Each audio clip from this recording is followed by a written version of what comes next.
Once, there was a glorious kingdom established among the heavens.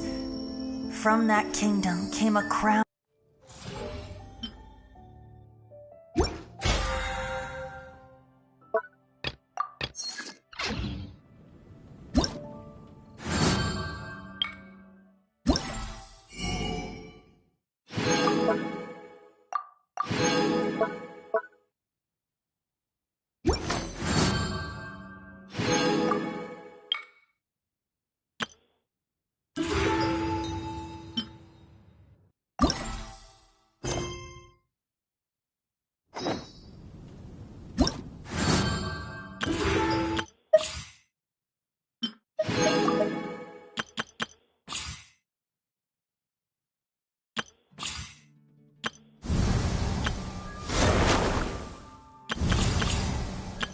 Everything's... Hello!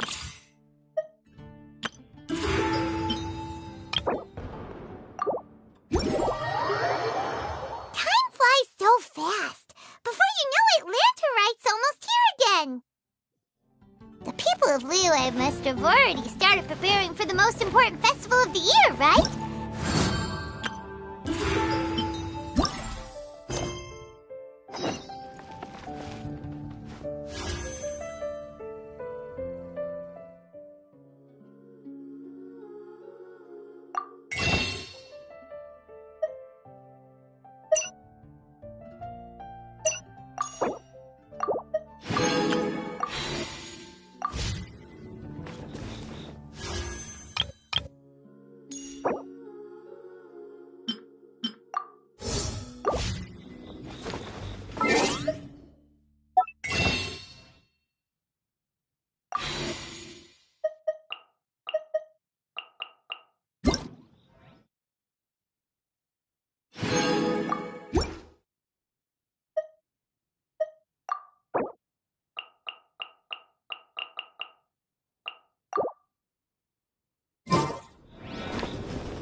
Is it just me?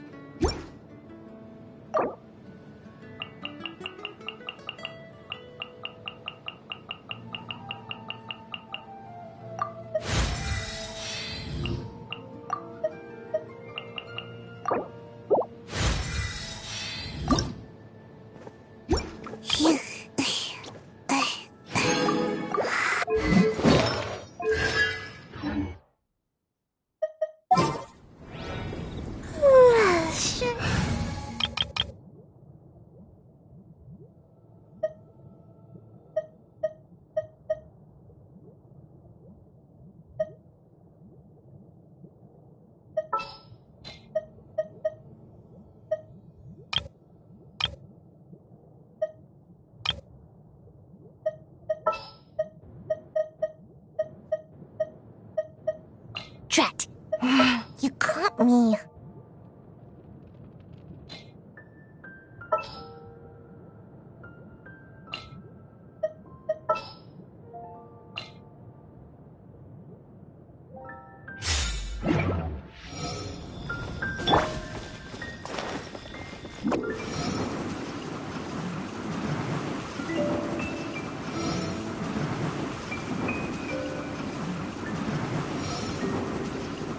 Can't catch me!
suggest we go say hi to Xiangling first.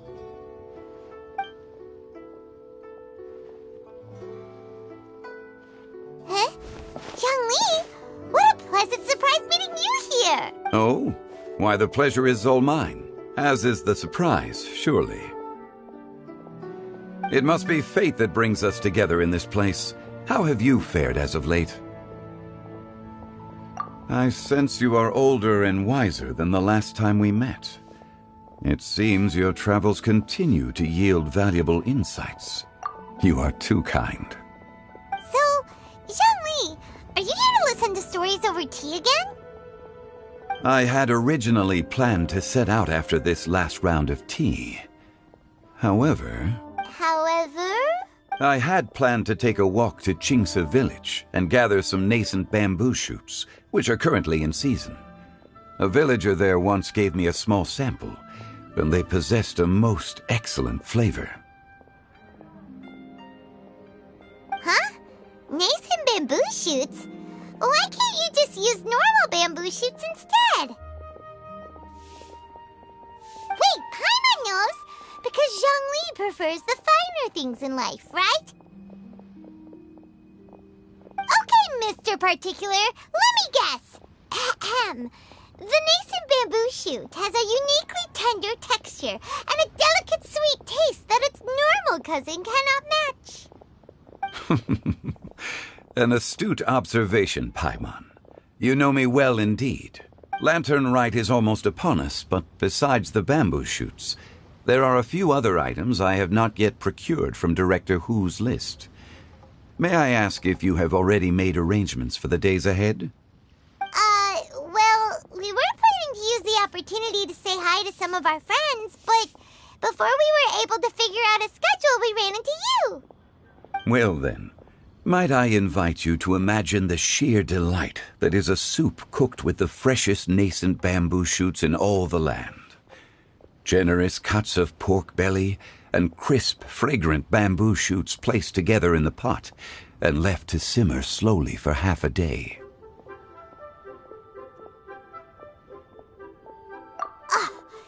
You're doing this on purpose, aren't you?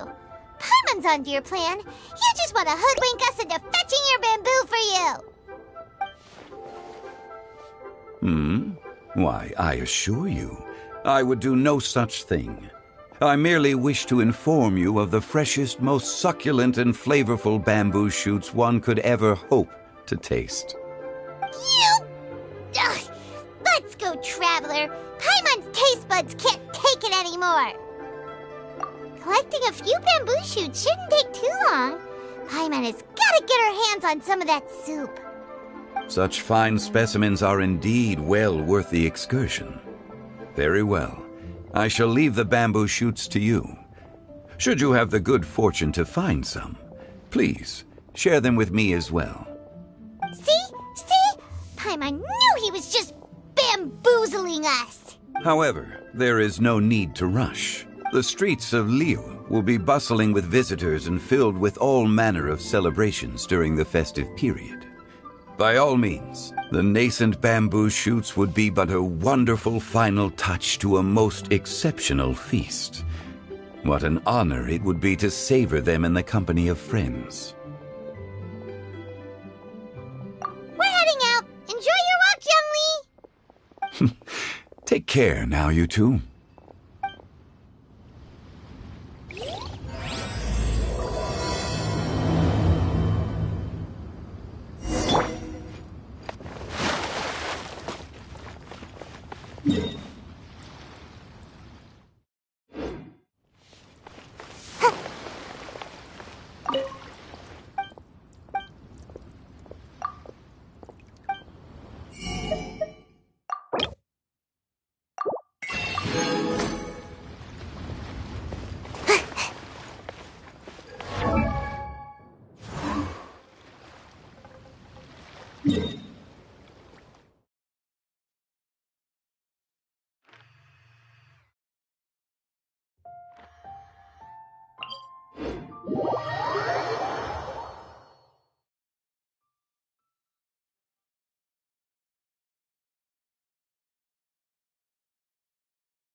Bamboo shoot, bamboo shoot.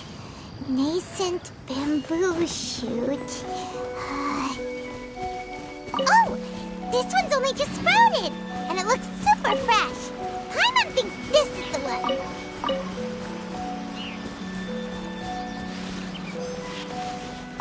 These should be enough. Let's head back. Help! Help! Did you hear that? Someone's calling for help! It's coming from over there!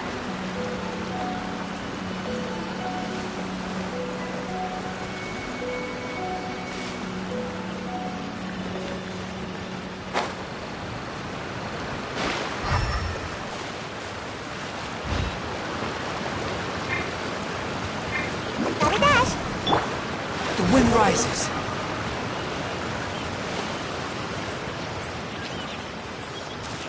Squall fury.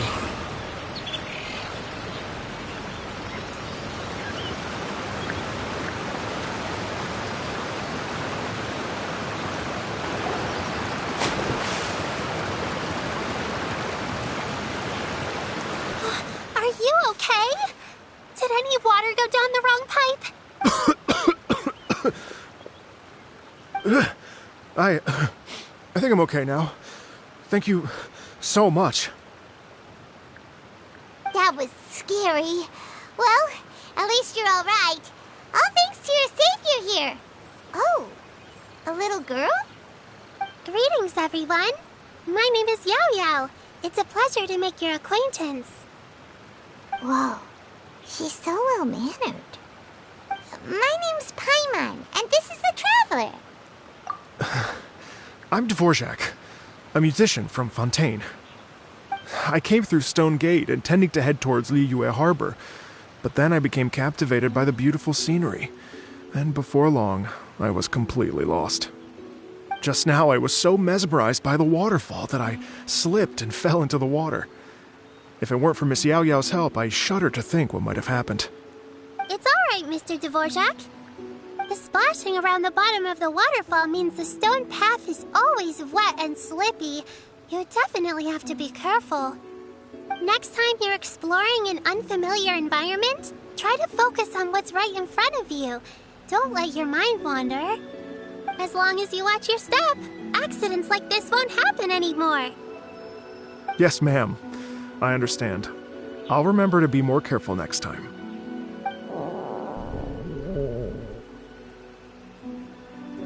Oh, are you hungry, sir?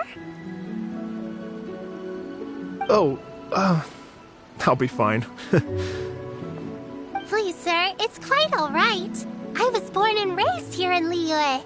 It's only natural for me to extend my hospitality to any guests who are passing through.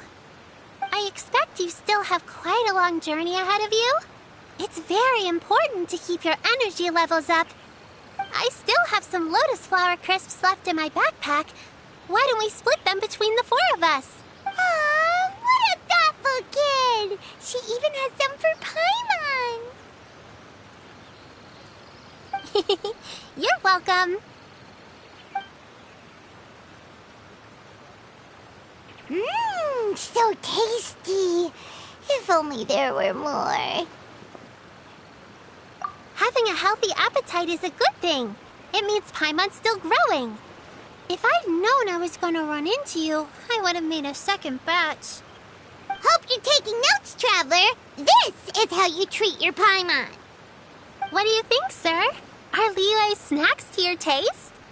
I wonder if they're not sweet enough. No, they're perfect. When I was traveling through Mondstadt, I had a chance to try one of their moon pies. It had a meat filling, unlike these crisps. But apart from that, it seems like they follow a similar cooking process. Both are delicious in their own way. As for Fontaine's cooking, though,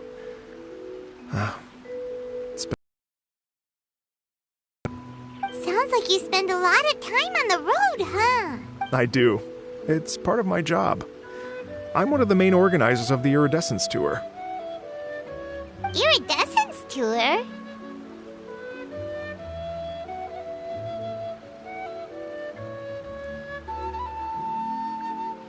The Iridescence Tour is one of the biggest music festivals in Fontaine. We're looking to expand, though. Our aim is to hold a festival in every nation. At least, all the main organizers share this goal. Unfortunately, it's a long story, so I'll spare you the details. But anyway, so the main reason I'm traveling all around Tavad is to promote our music festivals. But I have some personal reasons, too. Well, what are they? Just tell us already. Let me see. Well, to explain it in full, I'd have to start with a story from my ancestors. I don't want to take up too much of your time. Oh, I love listening to stories. We want to hear it too. Okay, then I'll start from the beginning. The story goes that my ancestor, who was also a traveler, once slipped and fell into a lake during his travels. As he was sinking and gasping for breath, he heard a wondrous tune in the air. They say it was the most beautiful, moving melody he had ever heard. Even in that life and death moment, the ethereal music seized his full attention and almost made him forget the fact that he was drowning. When he finally came to, he found that he had already been brought ashore. Not too far from him stood an unfamiliar woman with an almost divine aura. Once she saw that he was no longer in danger, she left without a word. My ancestor tried to run after her to give his thanks, but although a mere dozen paces separated them, no matter how quickly he gave chase, he drew no closer and remained a dozen paces behind. In the end, all he could do was to bow in thanks to the woman as he watched her walk away towards the rivers and mountains in the distance, before at last he turned around and made his way home. Once he returned to Fontaine, he began to learn an instrument so that he could spread his story far and wide, just like the bards. After generations of retelling, embellishing, and dramatizing, people have come to think of that lady as something like a fairy. The story's become something of a local legend in Fontaine. It's called The Lady Overlooking the Lake. People now say that if you go down to the lakeside and play an instrument, so long as you play a pleasing melody, you will hear a fairy lady who is hiding out of sight, playing along with you. Wow! Well, yes. As it stands now, it's become a touch too romantic and detached from reality. But I understand the original story and its historical grounding better than anyone else. I wanted to find out the truth of this tale. So I decided to retrace my ancestors' steps and search for that lady's modern-day descendants. Of course, there's no way of knowing where my ancestor fell into the lake all those years ago. So I always knew that the search would be akin to looking for a needle in a haystack. I've spent many years on the road now, and I'm nowhere near as fit as I was in my youth. The wish that I've spent half my life chasing after has now become something of an obsession. Well, I haven't lived half of my life yet, but still, I understand how you must feel. Paimon too! It's like... imagine if you saved the center of a lotus flower crisp, which is the best part, by the way, because you wanted to eat it another day, but then suddenly, sploosh! It falls into the water, never to be seen again! Paimon would definitely remember that for the rest of her life. There's no need to feel sorry for me. I've made some progress over the years. For example, I've concluded that the story must have taken place in Liyue. Oh, so you finally found a lead? Yes, in fact, that's an intriguing story in and of itself. I'd always known that Mondstadt is the city of song and freedom, but more recently, I heard that the Anemo Archon returned to Mondstadt for a festival in the fall, and learned that he himself is a patron deity of music. So I prayed for the Anemo Archon's guidance in the Mondstadt Cathedral, and as soon as I set foot back outside the front gate, I noticed a cluster of leaves being blown in the wind further and further west, towards Stone Gate. A friendly local told me that this meant the wind was guiding me in the direction of Liyue, so I followed their advice and made my way here. Right? You get it. I knew I'd find someone that agrees with me eventually. Are you sure? It sounds a bit too much like one of those fake legends told by those treasure hoarder guys to scam gullible grannies from Jingsa Village. Rex Lapis has returned to the world. Just give me some incense and a little more towards the travel fees, and I will pass your gift on to the Lord of Geo and ask him to keep you and your family safe and well. And so on and so on. Don't worry, Yao Yao. We have a lot of experience with deciphering omens and stuff. And anyway, you only got scammed if you handed over Mora, right? Actually, to express my gratitude, I did spend rather a lot of more on several bottles of fine wine, which I left at the Statues of the Seven along the way. Oh dear. Well, how about this, ladies and gentlemen? Why don't I bring you all to Yujing Terrace to see Miss Ganyu? I don't know very many people, so I can't help you out much. But Miss Ganyu and the Qixing know just about everything. If you've been scammed, they'll help you get your Mora back. And if the wind was telling the truth, and you want to keep looking for that lady's family, they'll be the best people to ask. But you've already helped me so much. Well, I was going to take some new medicinal herbs and plants I picked to Miss Ganyu anyway, so it's no trouble at all. You know what? It's been a minute since we saw Ganyu too. It should be nice to pay her a visit before Lantern, right? All right. Well, my sincere thanks to you all. I will never forget your kindness. Okay, everyone. Please follow me. I'll be your guide. Remember to watch where you're going, okay? Uh-oh. Paimon's out of a job. Oh well. Paimon will just be a cheerleader instead.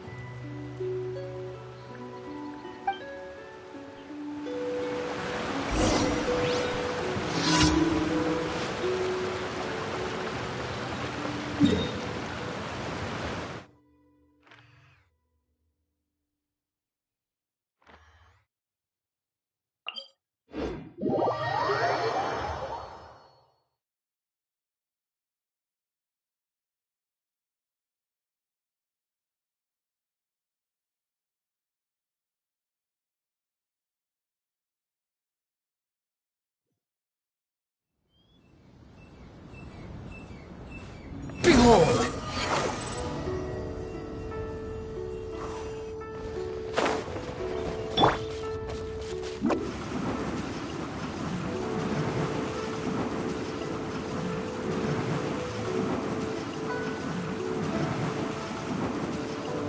And away I go!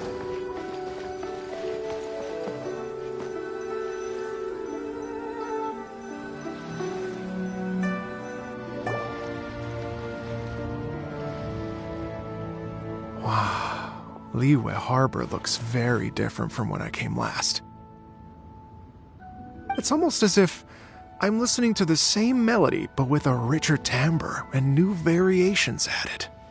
Well, we are here during Lantern Rite after all. It only comes once a year, so they always have a big celebration. It's fair to say that this time of year is when Liyue Harbor looks the prettiest. Great. Let's go and check it out. I can't wait to get into the city and see it all up close for myself.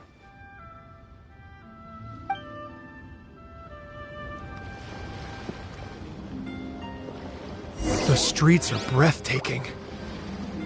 Smiles and laughter everywhere I look. It's contagious. I can almost feel the music in the air. I have the urge to start waving my conductor's baton. I'm glad that you're enjoying the city.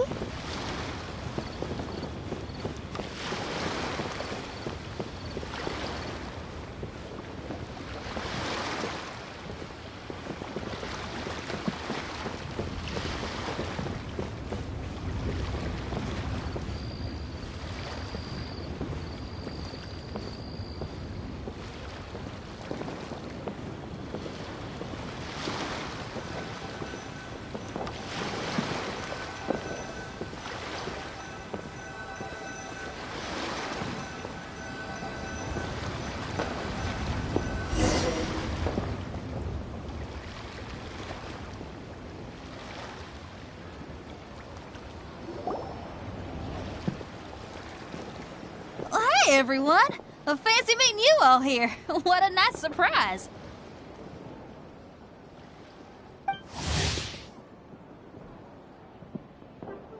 Hello, Xinyan. Let me introduce some new friends. They are... Traveler, Paimon, and Mr. Dvorak, right? I've known them all for quite a while. When I was last here to advertise a Liyue stop for the Iridescence Tour, Xinyan was one of the few people willing to give me the time of day. Well, feels like I've been chasing this Iridescence Tour bandwagon halfway around the world, but I keep getting stood up. What's going on, Mr. Dvorak? I'm so sorry, Xinyan.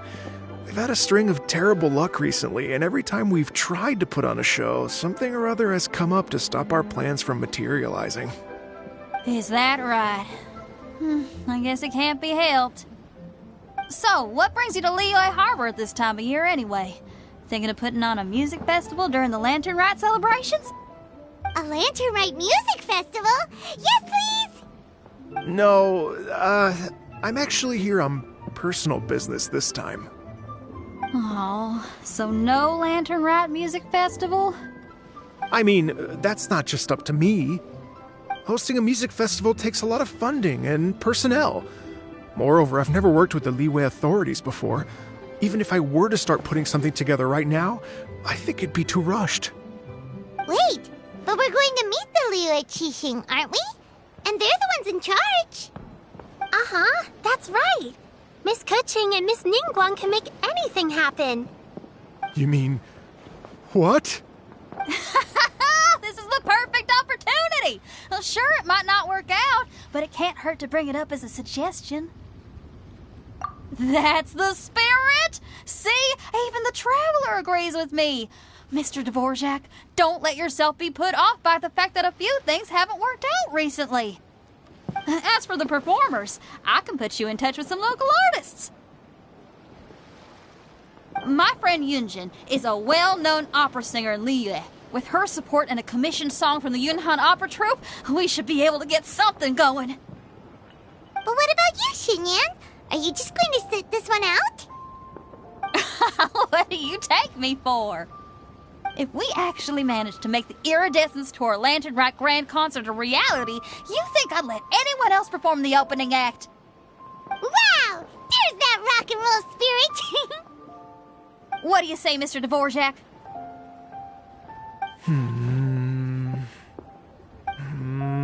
Okay. I'll give it a shot. But the opening act is not something to be chosen lightly, Xinyan. I will judge your work by the strictest of standards, so please make sure you are fully prepared.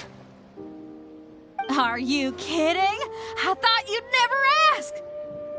Whew, guess my shopping time's getting cut short. I'm gonna head back right away and start working on this. Yao Yao, if you run into your senior on the way to the Qixing, please send her my regards. Okay, I promise I will. Good luck with your music, Xinyan. You've got this, Xinyan!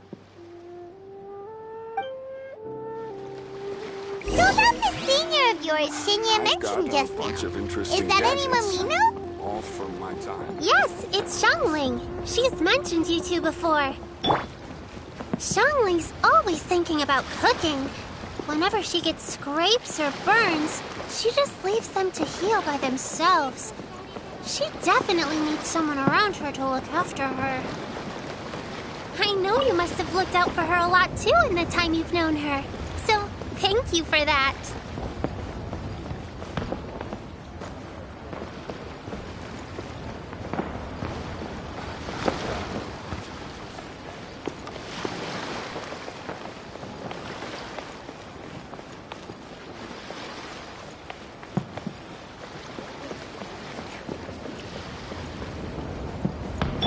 Squall Fury!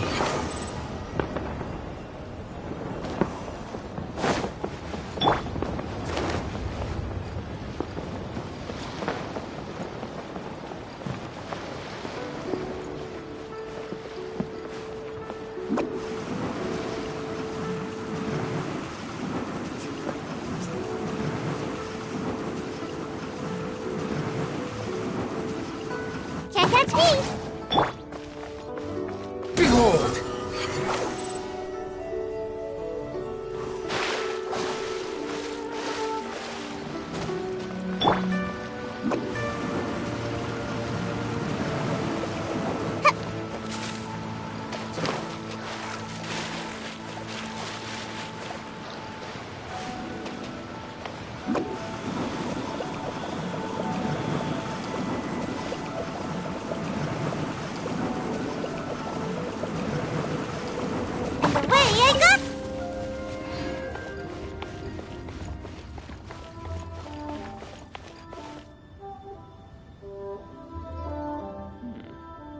is a peaceful neighborhood. Oh, it's Master! Is it okay if I go and say hi to her? Oh, calm down now, dear. I'm not about to run off anywhere. I'm not a bundle of energy like you. I haven't seen you in days, Master! I've missed you. Oh, bless you, Yao Yao. You do say the sweetest things. Ah, look who it is. Visiting friends during the lantern rite, are we? You're half right, Madam Ping. We were also trying to help out Mr. Dvorak over here. We were on our way to take him to see the Qixing. Hello, ma'am. I am a musician from Fontaine and an organizer of the Iridescence Tour. I don't suppose you've heard of it. Master! The Iridescence Tour is a super famous music festival! Oh, an old lady like me wouldn't know much about that sort of thing. A music festival, you say? It sounds terribly exciting. Oh, right! Madam Ping, how would you feel about that? You're an elder of Liyue, and you know all about Liyue's cultural traditions. Hearing your thoughts would definitely help us figure out how best to approach it. For example, do you think it might be a bit too modern, or is there any other issue? Why, not at all. Music pays homage to history and culture, and it can also be a bridge between different civilizations. Times change, and the music enjoyed by the youngsters of today is no doubt very different from the tunes I was accustomed to in my youth. Nevertheless, all fine things in life can be appreciated, and so I look forward to it immensely. Hear, hear. I do believe that, my own dear grandmother aside, you are the wisest old lady I've ever met. Goodness gracious, you're all being suspiciously sweet today. Yao Yao, whatever have you been feeding them? Master, you're in such a great mood today. You're even cracking jokes with the rest. Oh, well, I'm sure you must have plenty to be getting on with. Yes? Run along now. Don't let me hold you up. Thanks, Madam Ping. We'll see you again soon.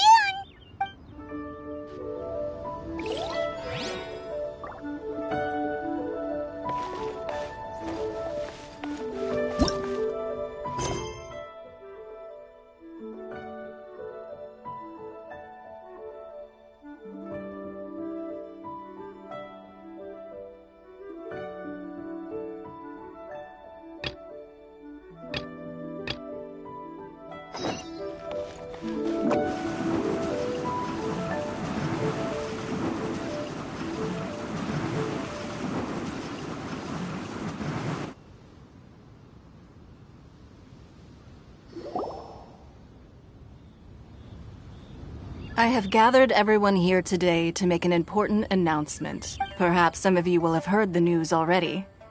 I am, in fact, planning to rebuild the Jade Chamber. Rebuild the Jade Chamber? That's a huge project! So the rumors are true. No wonder the price of building materials has gone up so much lately. The Jade Chamber means a lot to Lady Ningguang. Getting involved in this would be a huge opportunity. Lady Ningguang, is there any way we can be of service? Patience. Since the news made it out a few days ago, I have already had many people contacting me to declare an interest in joining the project. Nevertheless, I do have a few matters I should like to entrust to you here today. The building site has been chosen, and most of the materials have been assembled. 3 key items are, however, still outstanding. They are as follows: Sunset Vermilionite, Wonder Cores, and Adepti Sigils.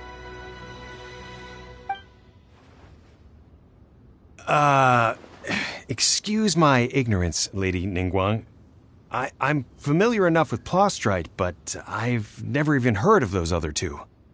Only sufficiently large pieces of Plostrite, or specifically Vermilionite, may earn themselves the Sunset moniker. This stone is what allows the Jade Chamber to float. Wonder Cores, meanwhile, are the central components of the mechanical structure of the Jade Chamber. Adepti Sigils serve as a means of integrating the mechanical devices with Adepti art. They are as indispensable as the mechanical core itself. Although these 3 items are rare, I trust that with your connections and capabilities, procuring them will not be a question of if, but of when. I take the saying, time is money, more seriously than most. Efficiency is everything. I will pay a generous price for the materials that you find.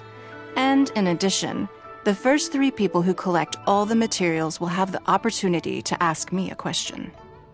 You may ask me anything, and I will give you an honest answer. I trust that this means of compensation will be to everyone's satisfaction. These things won't be easy to get hold of. But if it means a chance to get some inside information on Liyue Harbor's development plan for next year... Then it's the deal of a lifetime. Information from Lady Ningguang is priceless. Whoever gets to it first takes the market. Haha, what a coincidence! I won't divulge too much, but I heard some murmurings about some Plostrite just the other day. So excuse me all, but, I have some business to do.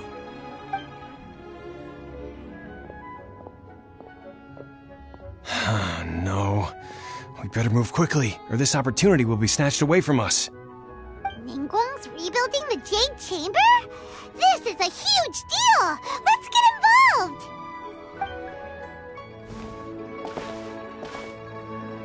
So you heard my announcement, did you? What do you think? Interested?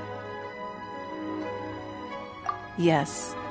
Providing the question pertains to something I am knowledgeable about. Really? Ooh, then Paimon will ask you about how to run a business! Then we'll never be short of Mora ever again. Of course. But how much information I share with you will depend on your performance. The construction of the Jade Chamber requires a great deal of space. The abandoned mine outside the Golden House has been selected as the building site. Once you have collected the materials, please take them there. I have other business to attend to now. Otherwise, I would gladly escort you to the site in person. When you do arrive, please seek out my secretary. Remember, this is a race against the clock. A rare opportunity presents itself to you. Do not let somebody else snatch it from your grasp. Ningguang seems super busy. Come on, we'd better get going. First, we gotta get out of Eugene Terrace. Huh? Look! It seems like there's something kind of fishy going on over there. Ma'am, you seem like an eminent and distinguished young lady to me. I can see that you're easily gonna win this procurement contest Lady Ningguang has set up. As it happens, we have some information about the materials that I really think might interest you. Come on, let's find somewhere a little more private, and we can get down to brass tacks. No, I don't need it. Don't be like that. Hey, come on, don't go! Why don't you stand there after her? Oh, right, yeah.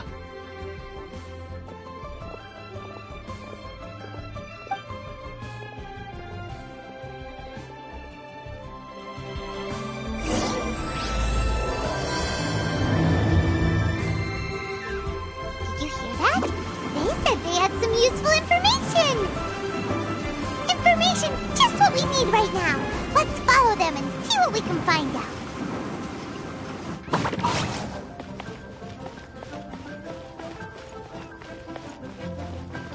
Squall and Fury! Huh. They're not here. Let's keep looking.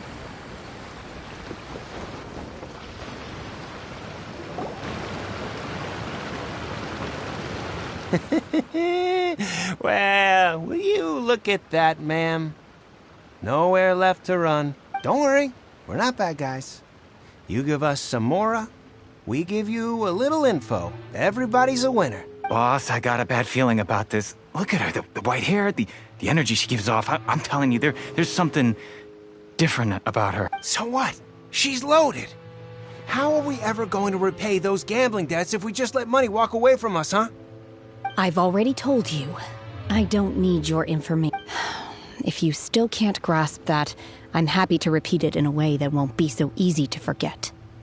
Come on, ma'am. You seem like an intelligent lady. I shouldn't have to spell this out to you. It's not about whether you need the info or not, okay? It's about you taking out your money and handing it over and nobody getting hurt. I won't... No more excuses!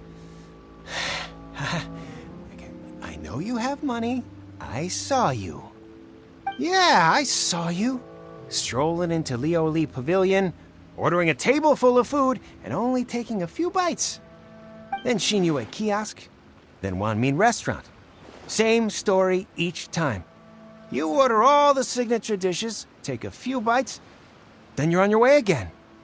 How could you afford to be so wasteful if you weren't from a rich family? And since you're so rich, what's the loss to you in giving us a little spare change, huh? Master warned me not to lay a hand on anyone in Liyue Harbor. But here we are. Perhaps... yes. Let's call it fate. Boss, I'm telling you, something's not right. What are you afraid of? We're just selling information. It's not illegal. If she lays a finger on us, all the better. We'll sue. Oh, you again. The Millilith. What are the Millilith doing here? Did you do this? You ought to mind your own business. I swear! Silence! How dare you threaten innocent civilians? You're coming with us. No, don't be angry, sir. Please, let me explain.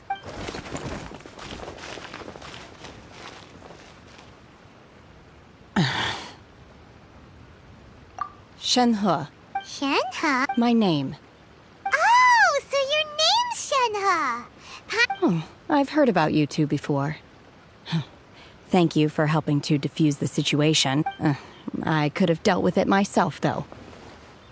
I suspect smashing his head against the ground a handful of times is all it would have taken to get him to surrender.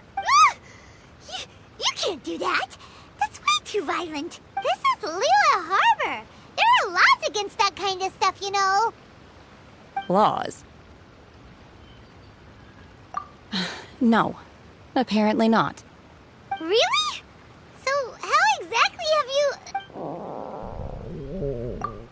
That would be my stomach growling. I haven't eaten enough. She's so honest. Wait, that's right. They said you went around all the restaurants. Then of course you're still hungry. Chingson, glaze lily, violet grass. These are my usuals. Medicinal herb? Kinda hard to explain. Anyway, Boo Boo Pharmacy's not far away. Let's take Shenhe there for a... After all, you can't work on an empty stomach.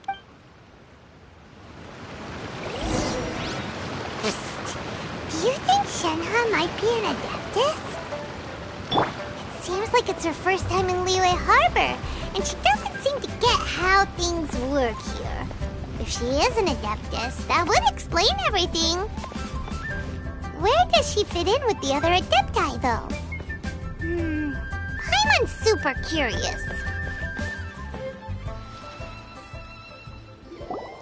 Are you here to buy some herbs? I do hope you brought your prescription. Chingson, glaze lily, and violet grass, please. Half a pound of each. What kind of prescription is this? Sounds more like a lunch order. Oh, here you go. That's everything we have in stock. Thank you. She's really eating!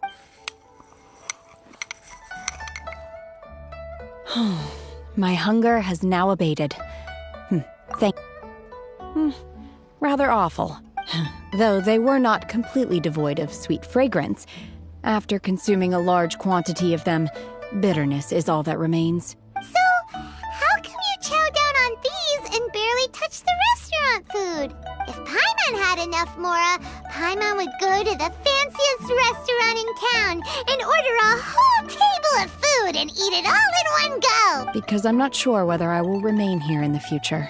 The food of the mortal realm is most delicious, but should I return to the mountains, Yearning for the food here shall only pose an obstacle to my continued spiritual development. Sampling each dish in order to appreciate its taste is enough. Return to the mountains. That proves it. Paimon knew she was an Adeptus. Enough about me. What are your plans from here? Oh, right! Paimon almost forgot! We came out to take part in the Rebuild the Jade Chamber competition! And now we're probably super behind because we've been held up for so long. I see. I heard something about the contest when I was passing by. Yep! You get to ask Ningguang any question you want if you win! Were you interested in the contest too, Shenhe? I came for the rebuilding of the Jade Chamber, but until this point I had no intention of joining a contest. However, you have shown me your kindness, and I would now like to lend you my assistance. Oh, don't worry. I ask for nothing in return. Wow! You really don't have to, but having an Adeptus help out will make things a whole lot easier, so... Then let's not delay. I have a plan. Great! Paimon bets this is gonna be the awesomest plan ever! I am not sure whether or to what extent this plan can be classified as awesome. I do, however, believe it will be highly effective. We simply need to dispose of everyone who is currently ahead of us. Then, we alone shall become the victors. Veto! That is not acceptable! Not by a long shot! Really? But I hear that competition is in essence about conflict and one-upmanship. Look, we want to win this competition fair and square, okay? Sunset Vermilionite, Wonder Cores, and Adepti Sigils. Let's start at the top of the list and work down. So, for Plostrite... I was wondering who I could hear arguing over there. So, it's you. Baishu? What are you doing out here? Lady Ningguang wishes to purchase a large batch of wound dressing. We're running low at the store, so I came out to fetch the ingredients personally. Huh? How come Lady Ningguang needs so much wound dressing all of a sudden? I'm not too sure. I did hear she's looking to rebuild the Jade Chamber. Maybe for its first aid on site? I didn't ask, though. Far be it from me to pry into my customers' personal affairs. Oh, and she also borrowed Chi-Chi. Meaning Boo Boo Pharmacy is very short-handed right now. I don't suppose any of you are looking for part-time work by any chance? No, we've got other stuff to do. While you're here though, you seem to know a lot. Have you ever heard of something called Sunset Vermilionite? Ah, the variety of Plostrite used in the Jade Chamber, yes? There is some mention of it in the Seven Mountain Treatises. When activated, Sunset Vermilionite rises up all the way into the clouds. It's very rare indeed. As far as the records show, virtually all Sunset Vermilionite in existence has been mined and taken possession of. But the Feiyun Commerce Guild would know far more about this than I do. Okay then, let's go ask at the Feiyun Commerce Guild. Thanks, Baiju. You're quite welcome. Good luck to you all. And if there's anything further you need from me, just come to the Boo Boo Pharmacy.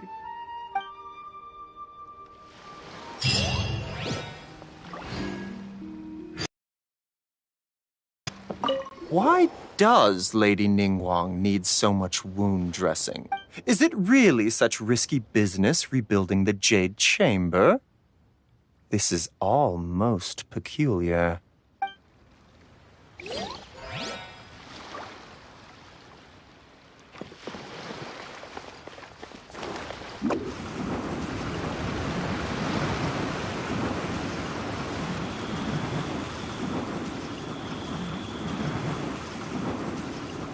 Can't touch me!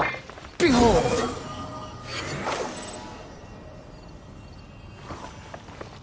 Quit following me.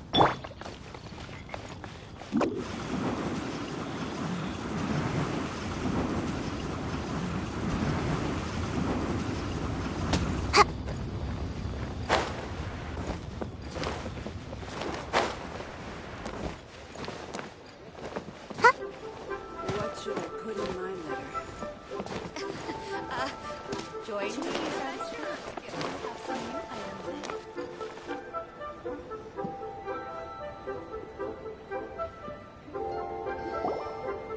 in. Master Xingqiu, thank goodness you're finally back. Oh?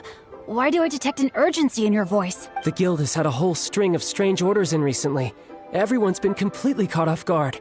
Your father gave me specific instructions to ask you to stay and help out if I happen to see you. I see. Have someone sort the orders by type for now. I'll deal with them. Oh, how wonderful. Thank you, Matt. Hey, Xingqiu! Glad you're here. We want to ask you for some information. Traveler, Paimon, please wait a moment. Shu, I need to entertain some guests. Please continue with your work for the time being, and we'll discuss the matter of the guild's orders in more detail later on. Understood, Master Xingqiu. Then I will leave you in peace. I wasn't counting on finding you here today. What's going on?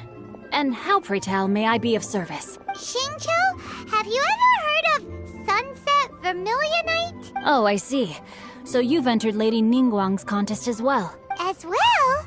The truth is, the Feiyun Commerce Guild is in possession of some Sunset Vermilionite, but only one piece. We are holding it on behalf of someone who has asked us to put it up for auction, and a lot of interested parties have already come to us inquiring about the price. At the end of the day, it all comes down to supply and demand. In this case, I'm guessing the final transaction price may be in excess of 500 million mora. 500 million?! Honestly, I would recommend that you don't bother bidding on this one.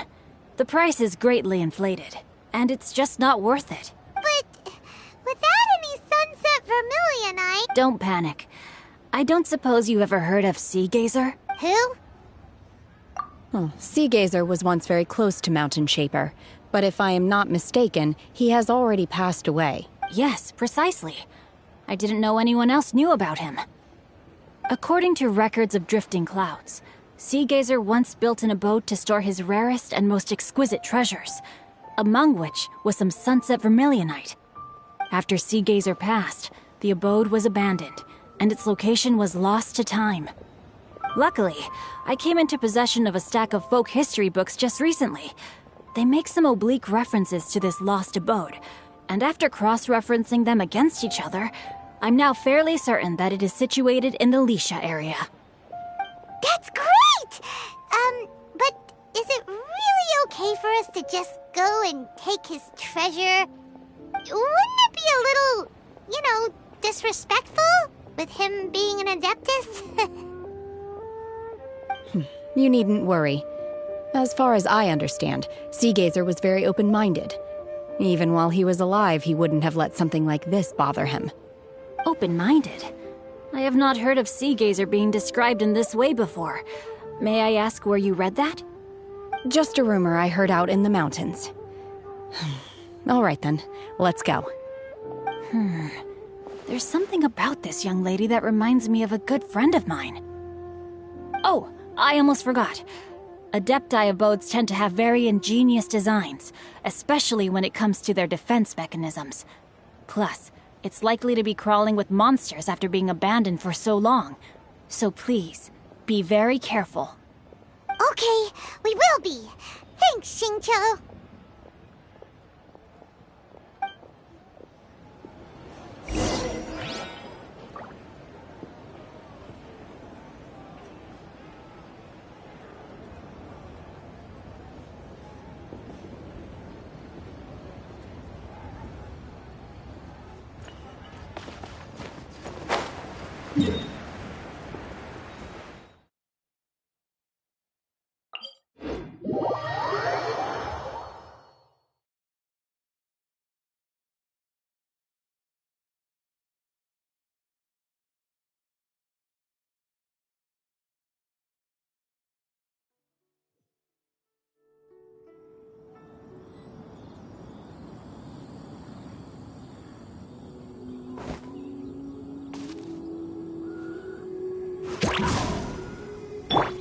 The wind rises.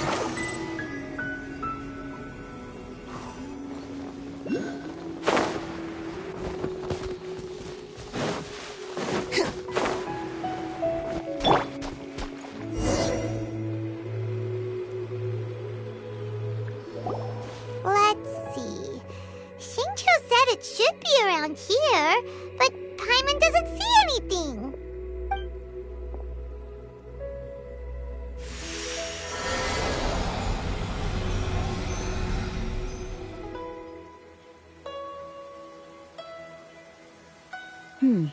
This place was hidden using a special Adepti art. But now that I have removed it, we can inspect the area more closely. Wow, that's amazing! Yep, let's take another look around. Hey, look! Is that a new Sealy over there?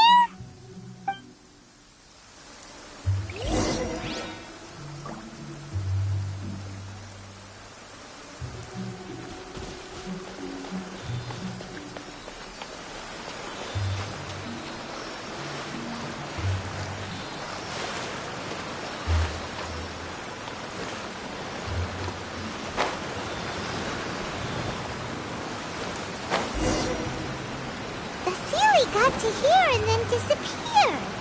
Should we go over and take a look?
Weren't we at a waterfall just now?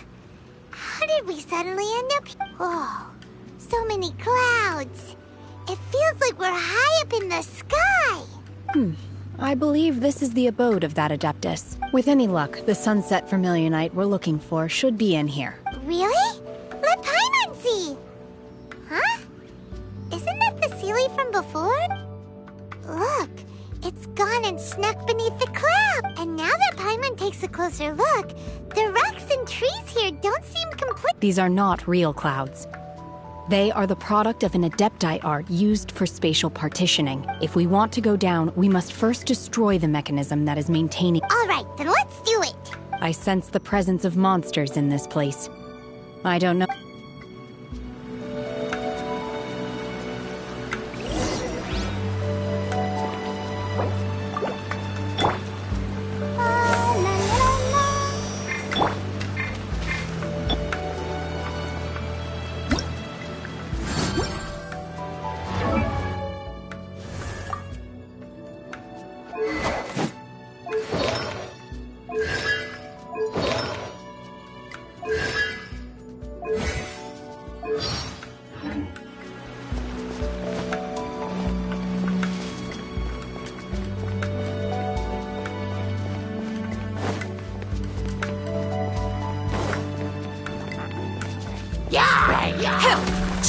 Obey! Unleash!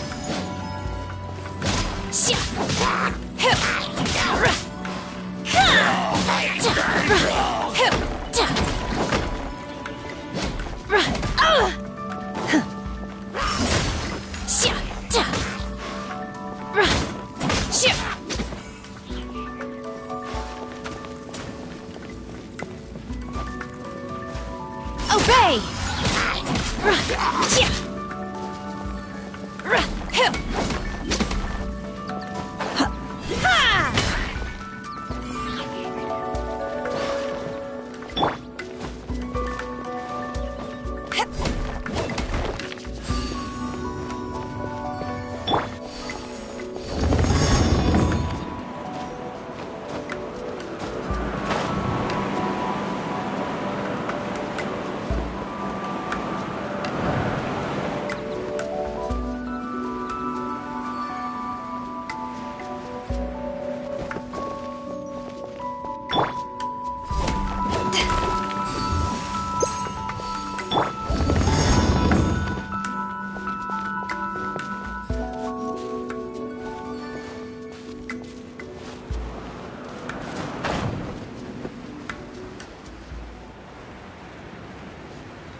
Manifest!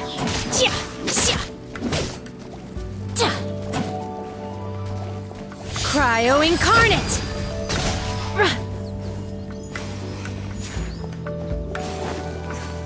It appears that we've been taken for intruders. This time, why not allow me to take care of this?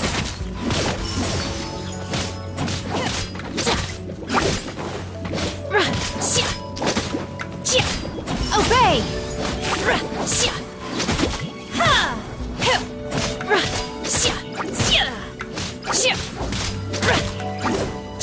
Unleash! Out of the frying pan, into the fire!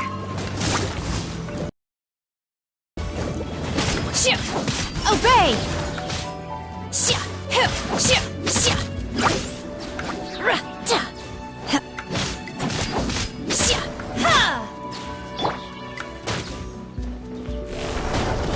To ashes!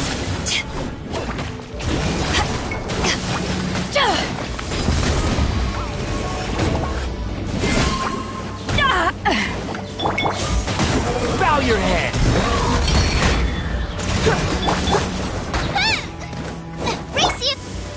Manifest! Do your master's bidding!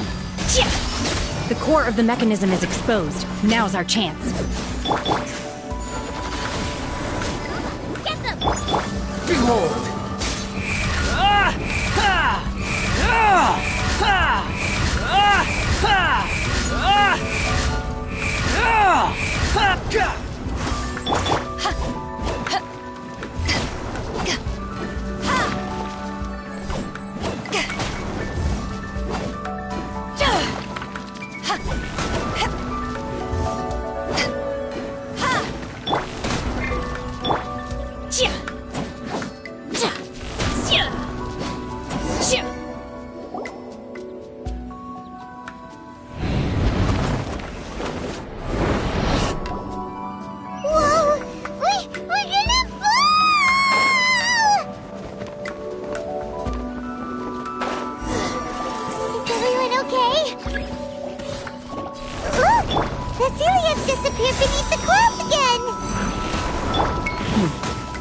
It looks like we need to go further down.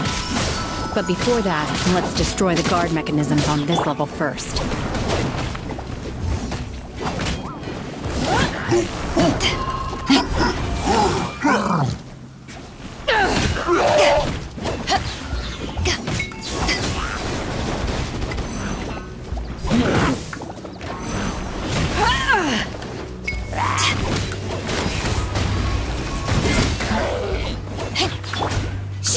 Unleash! Manifest! By ordinance divine! Oh!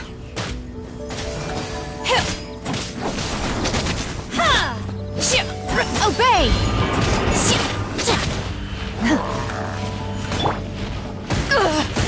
Men! Fall back!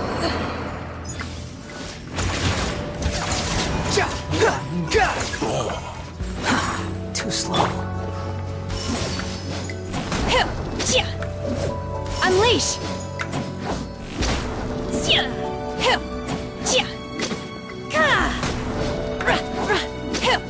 Manifest!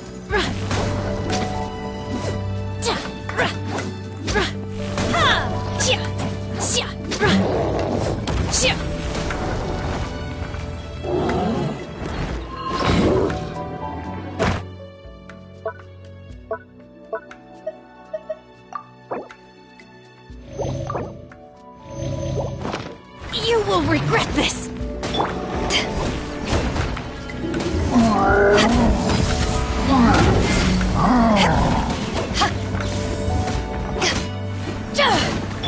Nice and spicy! Let the show begin.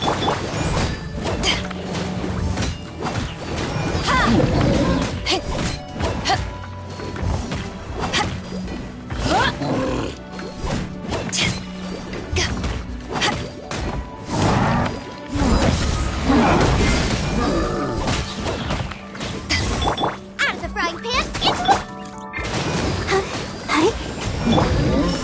Obey! Cryo incarnate! Wretched vermin!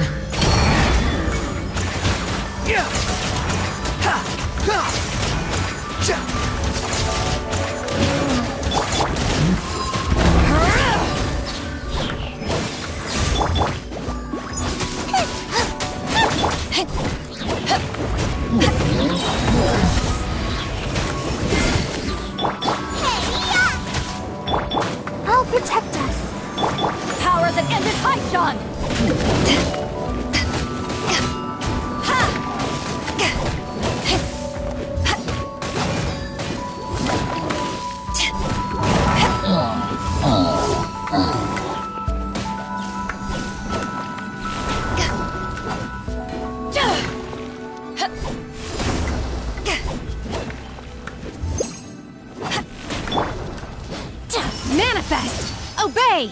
Shia! Shia! Shia! Shia! Ha!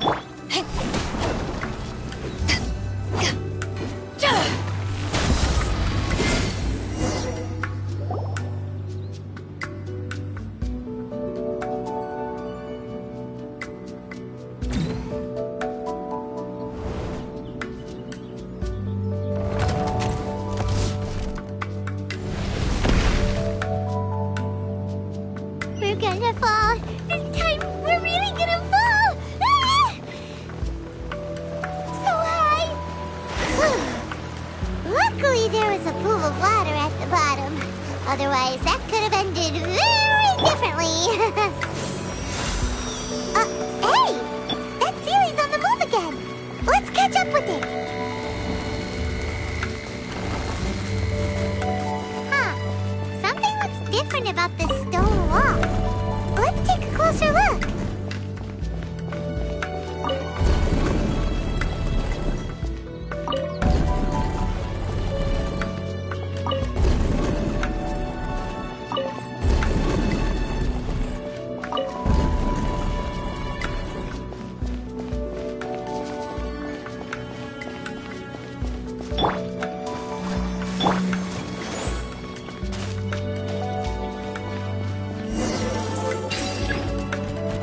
Manifest!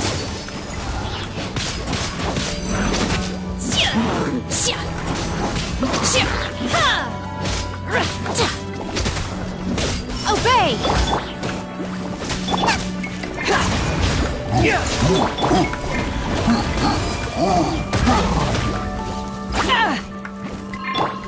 By ordinance divine, unleash! Boba, get them! Let the show begin. Try louder!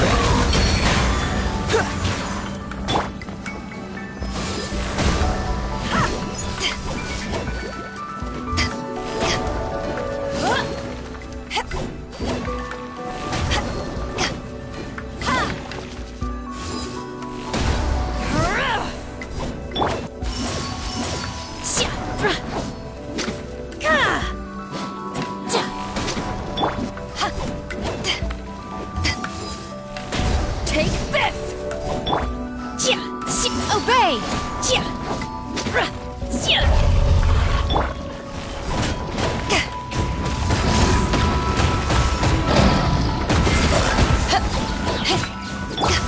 Out of the frying pan, into the fire!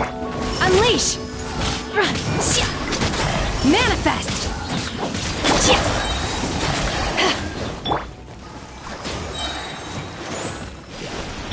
Boba, get them! Eyes on me!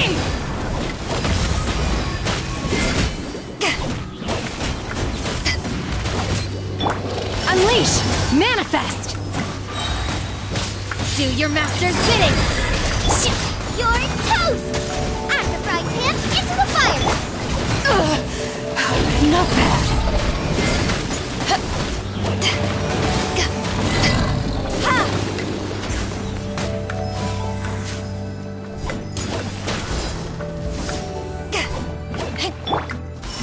Obey!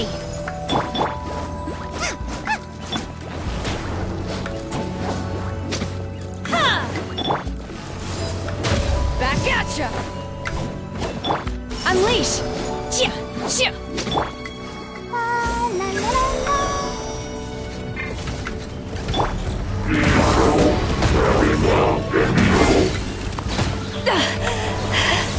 I still got some kick. Let's dance.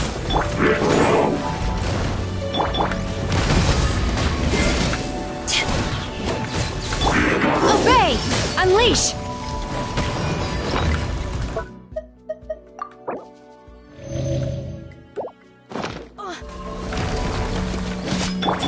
Nice and spicy.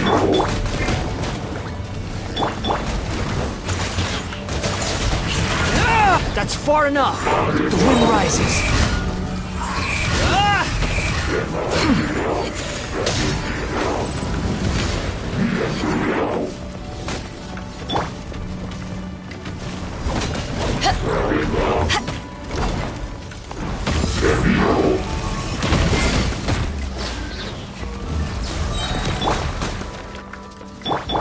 To ashes! Let the show begin. Boba, get them! Manifest! Wretched vermin!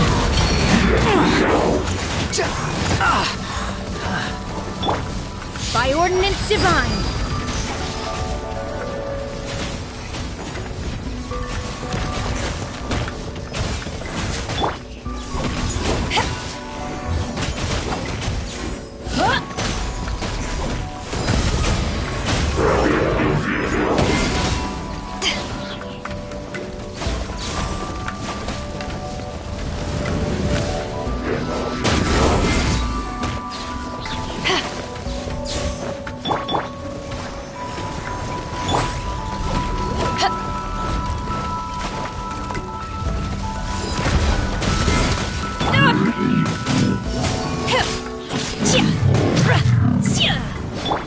Come on, we can do it. Eat this! Out of the frying pan.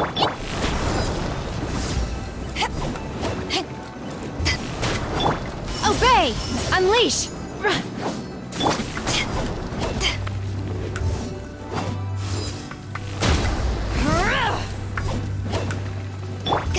Obey!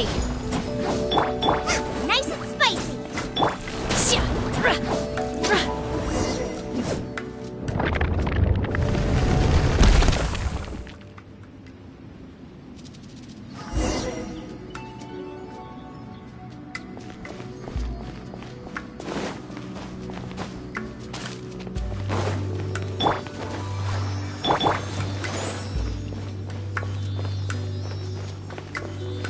Look, over there!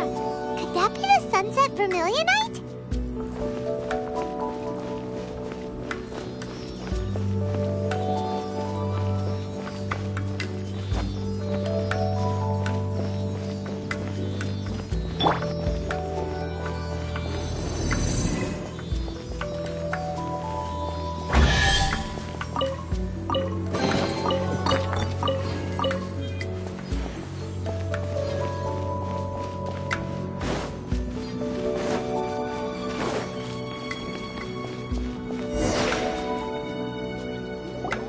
Is this it? Is this the sunset vermilionite? It's so huge! That's true, but then again... Plaustrite doesn't float until it's activated. It may look different from most ordinary stones, but it weighs around the same amount. Only after being activated does Plaustrite reveal its true nature, breaking free from the shackles of the mortal realm and... Wow, Shenhe, you seem to... Only because my master is fond of chatting about these things. The moment she has some time to spare, she'll come straight for me and start telling story after story. I don't care for her stories most of the time. I certainly didn't expect them to ever come in handy like this. Hold on a sec. If we activate it here, there's no way we'll be able to get it back to the site, right? Heck, we'll be dragged up into the sky too! But if we don't activate it, how else are we gonna lift it? Don't worry. I can handle the weight quite easily. Are you sure? Be careful. Please don't worry. I'm well aware that a Plaustrite sample this large must be highly valuable. I will be gentle with it and make sure it does not get damaged. My safety. That's right! Paimon's sure you can handle it and everything, but if something this heavy lands on you, you're gonna get yourself hurt, no matter who you are. You gotta be extra careful when lifting heavy objects. It's just common sense. Is it now? Well then, thank you. I'll go on ahead with the Plaustrite. Let's meet at the building site later. How is Shenhe able to carry that huge rock all by herself? Adepti super strength much? We can't slow down yet. Let's go meet her at the building site.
protect us.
Behold!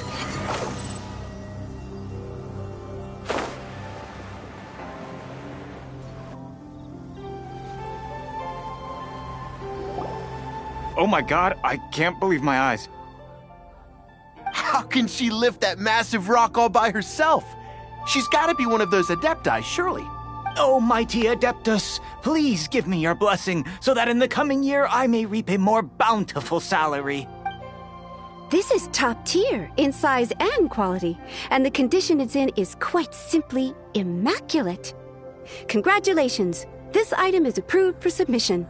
I'm going to award you full marks for the Sunset Vermilionite item. May I take your name? My name isn't important. I'm not even here to compete. I was just delivering this for some other people. They should be here any minute now. Shenhua, and Ningguang's little helper. Ah, so you're the ones behind this. No wonder. The rarest talent turns in the rarest plastrite specimen. But I have to correct you on one point. It's not helper, it's secretary. Okay then, Miss Secretary, what do you think of the rock we found? Pretty amazing. In truth, it is the finest piece of plastrite we have received so far. If everything goes according to plan, we will use this piece in the foundation of the Jade Chamber, which will enable us to proceed to the next stage of construction. As a side note, Lady Ningguang has rented some dwellings in the nearby area to serve as accommodations for the contestants. If you need... Now, please excuse me. As you can see, there is still a lot of work to do on the building site. Shenhua! Just now on the way over, pretty much everyone was singing your praises! Oh, really? What kind of reaction is that? So strange. Aren't you happy about it? Whenever Paimon gets praised, Paimon can't help but hold their head up high and break into a big smug smile. I've had similar compliments before. They call me an Adeptus, treat me with great deference and respect, as if I'm set apart from the common folk. Yeah, 'cause that's how Adepti are. At least the ones we've met are pretty unique and reclusive, too. But I am not... Shenhua? I'm fine. I've been exerting myself quite a lot ever since we set foot in that abode. I'm just a little fatigued. Well, Byron said that there are some makeshift hotels we can use, right? Let's go check in and take a rest. No need. I simply need to find myself a secluded place in the wilderness to sit and meditate in silence. You can't do that. It's dangerous out in the wild on your own. When you're hungry, you go eat something tasty. And when you're tired, you go lie down in a nice, comfy bed. All right? Seriously, don't punish yourself like this. Okay. If you insist. Great! Now we're talking.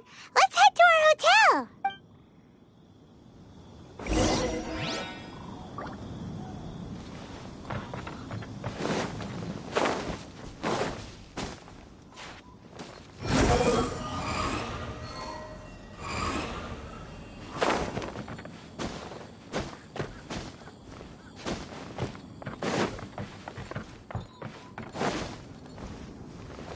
Everything was futile.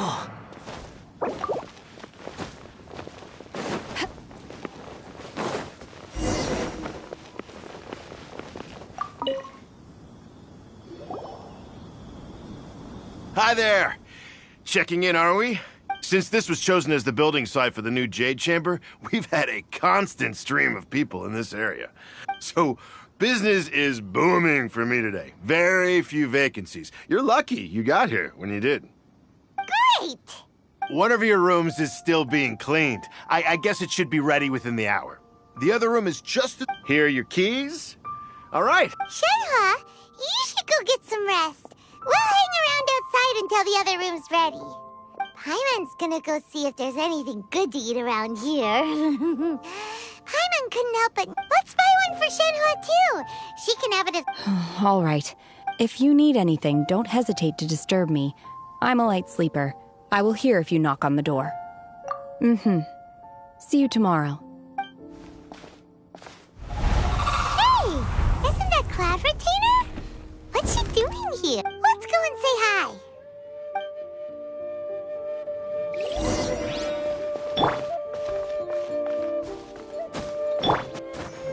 Ready, steady, go! Let's dance. Squall and Fury.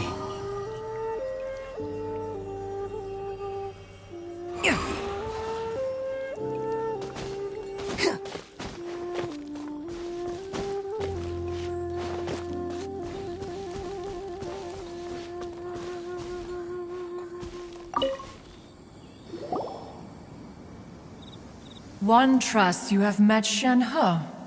So, are you getting along quite well? So far, so good. Yeah. So, you know Shenhua too, Cloud Retainer? Naturally. Save for Ganyu, who spends the majority of her time in Liyue Harbor. All the Adepti living today are acquainted with Shenhe to some degree. Cool! So, what's her Adeptus name anyway? Calling her Shenhua feels kind of friendly, but also... Her Adeptus name? Why pray tell? On this latter point, you are correct. However, Shenhe is human. Oh, right. Wait, what?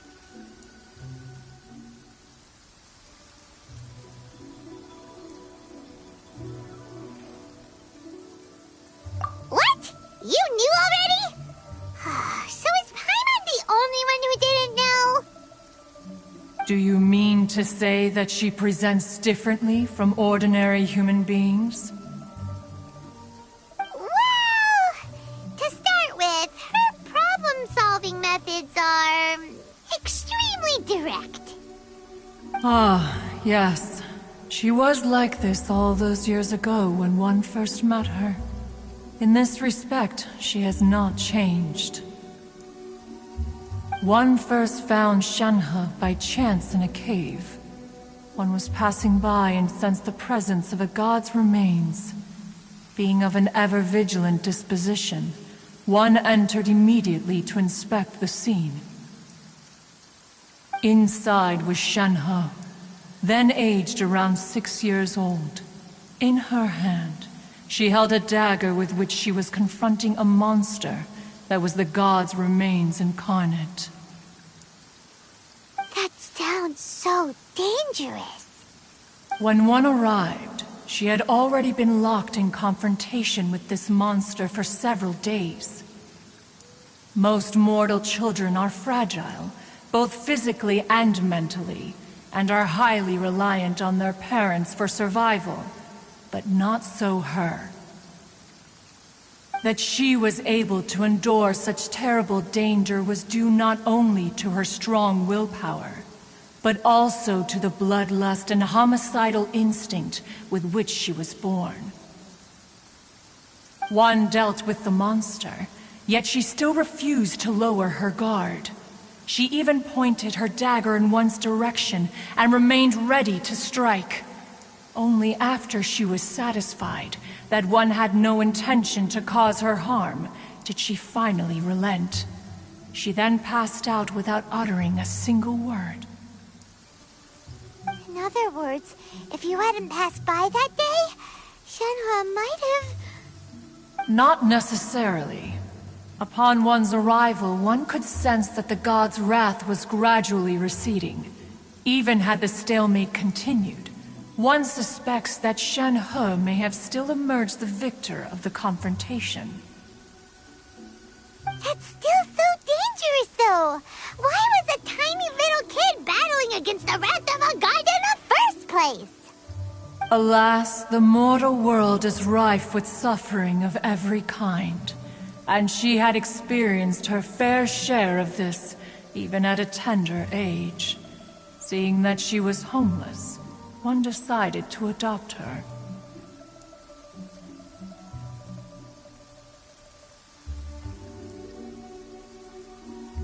Indeed, it is one to whom she refers. Shenhe has an extraordinary constitution, making her well adapted to practicing the Adepti arts. All the Adepti cherished her talents, and so we were willing to train her. However, her homicidal urges did not subside with age. Rather, they grew stronger day by day. Mooncarver once performed a divination for her. He declared that her fate is to bear the curse of calamity. Consumed by malevolent energy, she is prone to bring harm to those around her.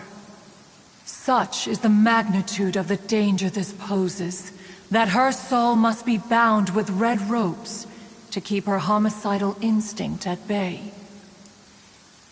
The red ropes have indeed served to keep her calmer and more content.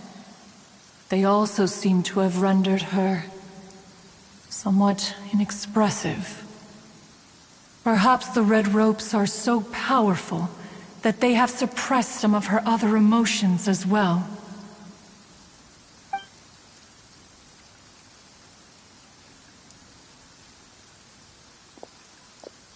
It is only by fate that people's paths may cross. Now that Shenhe's path has crossed with yours, please be sure to treasure the gift that fate has given you, and take good care of her. Oh, now Paimon gets it. You came out here to check up on Shenhe because you were worried about her, didn't you? Huh. You dare draw such a facile conclusion on the nature of one's present excursion? Incorrect. The truth is that while Liyue Harbor may seem peaceful today, danger is always lurking in the shadows. Ningguang once made a bold assertion that this is to be the era of the contract between Liyue and the humans. Well, one is most curious to observe how she will respond to the coming storm. If she handles it admirably, one is willing to be a witness to her achievements. But if she does not, the Adepti shall not hesitate to seize control. Let us conclude our conversation here for today. One has occupied enough of your time, and night is approaching. Be sure to get ample rest. A human raised by the Adepti is precisely what Liyue needs right now. It is also what the Adepti wish to give to Liyue. So, Shenhe isn't an Adeptus after all. She just grew up around the Adepti. Oh, no wonder she doesn't like being treated as an Adeptus. Having everyone falling over themselves to show their respect all the time must be kinda hard to deal with.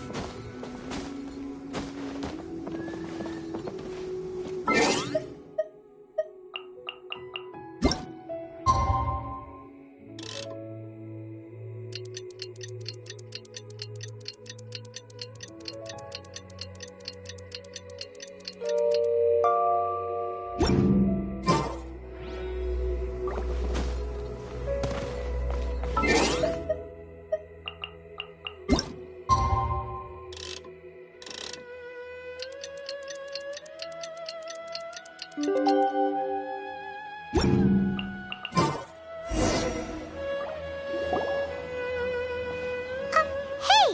So, Shenhua... Master has relayed my situation to you, I take it. Oh? How did you know? I'd intended to wait until you came back before going to sleep, but I didn't hear you come in. I was worried that something may have happened to you. So I went outside to check and caught sight of my master. On top of this, you have been acting very strangely around me this morning, causing me to suspect that my master must have told you everything about me. After all, master is... very talkative. Sorry, Shenhua. Paimon had you down as an Adeptus this whole time, but it turns out Paimon was wrong. It's okay. I don't mind. The fault is mine for not explaining everything to you sooner, because in my experience, trying to explain is a futile pursuit. Still, though you mistook me for an Adeptus, you never treated me as distant and unapproachable. Instead, you treated me as you would a friend. For this, I am very grateful indeed. To be fair, we've met our fair share of real Adepti, too. Anyway, now it's settled. From now on, you're our friend. Whether you're an Adeptus or a human isn't the important thing. First and foremost, we're just plain old friends. Got it. Although I don't know quite what it entails in terms of what I have to do, I must say I like the title, Friend, very much indeed. Great! Well, now that we're all rested up, we should start searching for the other 2 items on the list. But before we do that, let's go to the building site and ask Ningguang's little helper how the progress is going. After all, Sunset Vermilionite is so rare. Paimon doubts many competitors will really be able to find any. If it turns out some of them have given up already, we'll be able to take things a little more slowly. Oh, and another thing. We bought some grilled chicken drumsticks on the way back last night. There was a place just outside. Here's one for you, Shenhua. Try it! They're so good. I concur.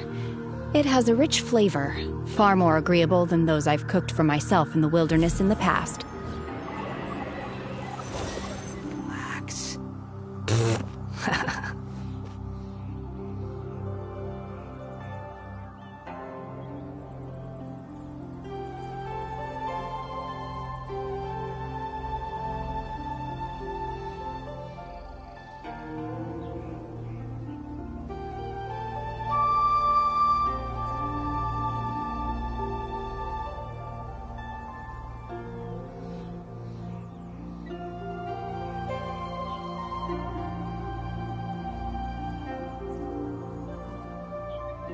There's no need to exchange pleasantries.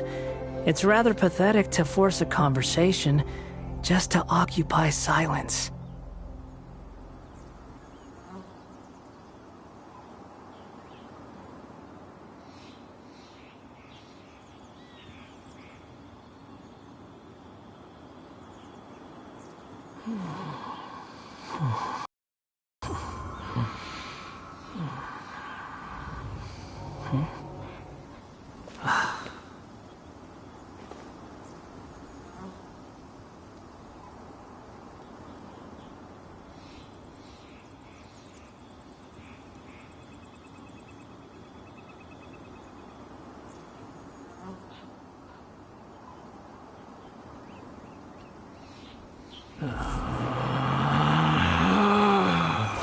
Relax.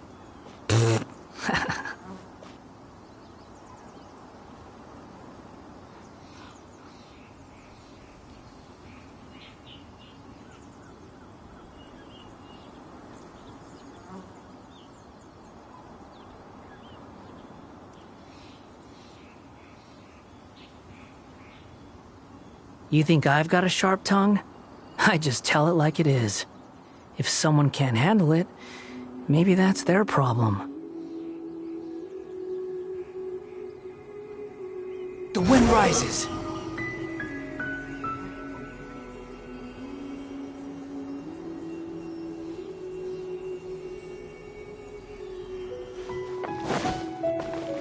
Quit following me. Behold!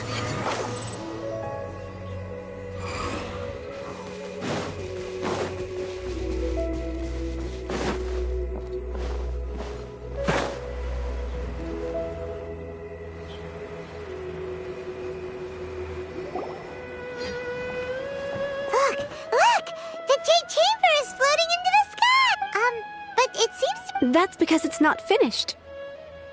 Hey, Bywin! And hey, Beto! And hey, person Paimon doesn't know? Given the enormous scale of the Jade Chamber, we split the construction work into 2 phases to make sure the structure remains balanced. Before we find some suitable plastrite, we build the Jade Chamber's keel at ground level. Once the plastrite is ready, we place it into the keel and let the partially constructed Jade Chamber rise up to the height of the surrounding mountain peaks. The remainder of the construction work is then carried out at that altitude. Once everything is ready, we release the iron tethers and allow the Jade Chamber to rise to its target altitude. Miss Bywin, we've brought some new materials to submit. One moment, I'll be right there. The construction work has only been able to progress this rapidly thanks to the plastrite provided by you. Lady Ningguang is most grateful and looks forward to seeing more of your work. Wow, can't believe you sourced the plastrite so quickly. It's the key piece of the puzzle. Looks like you beat us to the punch. Beto, you're joining the Jade Chamber contest too? Sure am. I happened to get my hands on a chunk of sunset vermilionite on a voyage a while back, so I figured I'd bring it over. Huh. So even though it's rare, we're not the only ones who managed to get a hold of it. Oh, I've got some introductions to do. This is the renowned Miss Yun, or Yunjin, probably the most famous figure in the Liyue opera scene. Greetings. These two are Paimon and the Traveler, both good buddies of mine. And this is... sorry, not sure we've met. Shenhe. I am their... friend. Good to meet you. A friend of a friend is my friend too. Or, as I like to say, a mate of a crewmate is part of the crew. Miss Yun is also here for the contest. Turns out she needed to borrow a boat, so we came together. It's an honor to finally meet you both. I've heard much about you. Miss Shenhe, though we are only meeting for the first time, I have a feeling that we will get along very well indeed. To be honest with you all, I am in great need of this opportunity to ask Lady Ningguang a question. That's why I joined the contest. Thanks to my father's connections, I was able to acquire a specimen of the plastrite required. Fortunately, it was approved for submission, despite being a little on the diminutive side. Wow. So it looks like the 3 of us are competitors now. Excuse me for prying, Miss Shenhe, but are you competing as well? No, I don't have any questions for Ningguang. I just wanted to help her win. In that case, I have a proposal to make. Lady Ningguang said that the first 3 contestants to procure all 3 materials will be awarded the chance to ask a question. Well, there are 3 teams here. We can split the prize between us. Instead of competing against each other, we could work together to secure the top 3 places between us. What do you think? Sounds great, but how does it change things exactly? I think I see where you're going with this, Miss Yun. The plastrite was the most difficult item to source by a long shot. Luckily, all 3 of us managed to get our hands on it. The 2 remaining items aren't quite so rare, so as long as one of us finds a way to source it, the other 2 can hop on the bandwagon. How'd I do? Is that what you had in mind? Precisely. Huh. Interesting approach. Okay then. All right. I'll go first. I have some leads on these wonder cores. From what I've heard, the core itself is really not that difficult to make. The hard part is getting hold of the ore used as raw materials. I'm gonna head back to the ship and ask Su Ling if he's heard of them. You guys... We will head into town and seek advice from Master Zhang of Hanfeng's Ironmongers. Thoughts?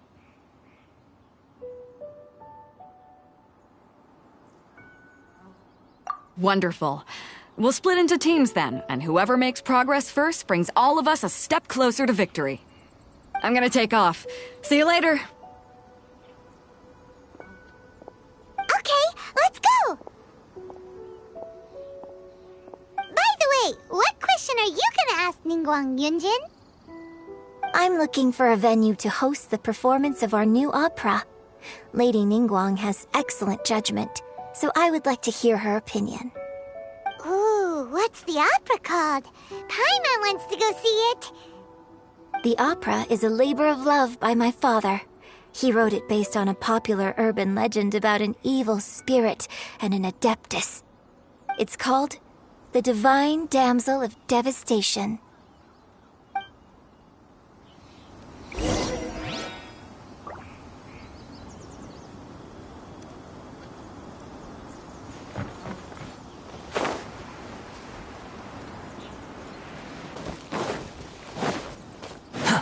Squall and Fury!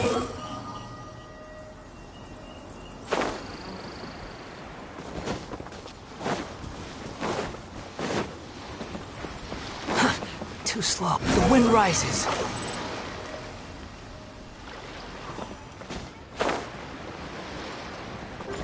Quit following me.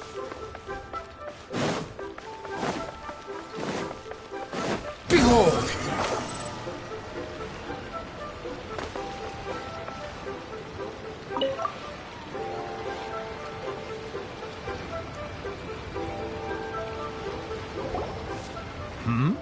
Ah, hello. Are you here for something off the shelf, or do you need something forged? Excuse me, Master Zhang. We were wondering if you'd heard of something called a Wonder Core. Of course I have. Sorry, who's asking? My name is Yunjin. Perhaps you don't know me, but I believe that you forged some weaponry for my father in the past, for stage use. Yunjin? Stage use? Oh, so you must be Miss Yoon. Sorry, my brain's finally caught up. It's not used to doing much beyond bashing a hammer all day. Everyone's heard of you, Miss Yoon, even folks who don't make it to the opera all that often. Like myself. So, you're here to ask about Wonder Cores, huh? As it happens, I do know how to make them. Matter of fact, I made some for Lady Ningguang back when she was building the original Jade Chamber. The types of ore needed to make Wonder Cores are a little hard to come by. Lady Ningguang supplied them herself last time. I don't suppose you've brought any yourselves? No, we were gonna ask you what kinds of ore we need. Sure. Well, you'll need two kinds. Star Splinter Iron and Subrosium. If I remember correctly, Lady Ningguang sourced her Star Splinter Iron from the Mount Tianheng area. They say it resonates with visions. It could take some work, but if you stick with it, you'll find some eventually. As for the Subrosium, though, that's trickier. It's all but unheard of on the market.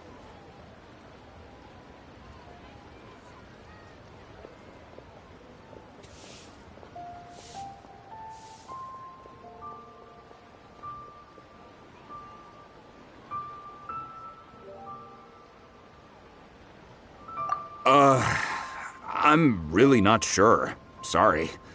What I've heard is that the people around Mount Tianheng have some sort of magic trick that can pinpoint the location of the stuff. Of course, it's probably just hearsay. If you want my advice, start by looking for Star Splinter Iron around Mount Tianheng. And if you run into any locals, ask them a few questions about Subrosium. Mount Tianheng. Interestingly enough, the story of the Divine Damsel of Devastation also takes place on that mountain. I hear the view there is quite spectacular. A favorite destination of the Adepti, in fact. Perhaps it can give me some inspiration. Let's not delay. We should head straight there.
I came to Mount Tianeng once with my father as a child. I remember it being such a long climb that I could barely feel my legs by the time we reached the top. Oh, this is quite a trip down memory lane for me. Look at these majestic, towering peaks and the gently flowing streams. It's like setting foot in paradise. No wonder the legend of the divine damsel of devastation is said to have taken place here. Adepti wander oft where mortals seldom stride. Indeed, this looks like a place that one might expect to be frequented by Adepti. The Divine Damsel of Devastation is your upcoming opera, right? And the story takes place in Mount Tianhe. Seems like you have a real connection with this place.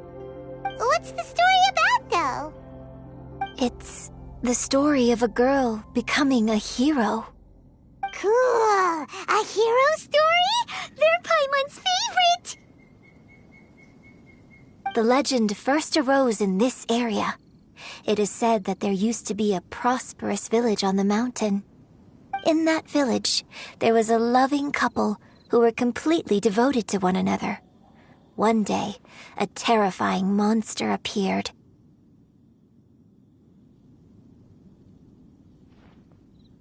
The wife was out collecting herbs and was captured by the monster. Her husband was so distraught at the news that it broke his spirit and drove him to madness. The vile and vicious monster told the villagers, "If you want to live, you must sacrifice a child to me." What a nasty piece of work! Paimon sure hopes this monster gets put in its place! But the monster was so terrible and so strong that all within the village were terrified of it. They had no choice but to give in to the monster's demand. Just while they were discussing whose child would be given over to the monster, a little girl suddenly stood up and came forward. No! Don't do it, little girl! Unbeknownst to anybody else, she was concealing an exorcist's blade. She approached the monster's lair, feigning fear and trepidation. When she finally arrived, she courageously drew her sword and entered into a fierce struggle with the monster, from which she eventually emerged as the victor.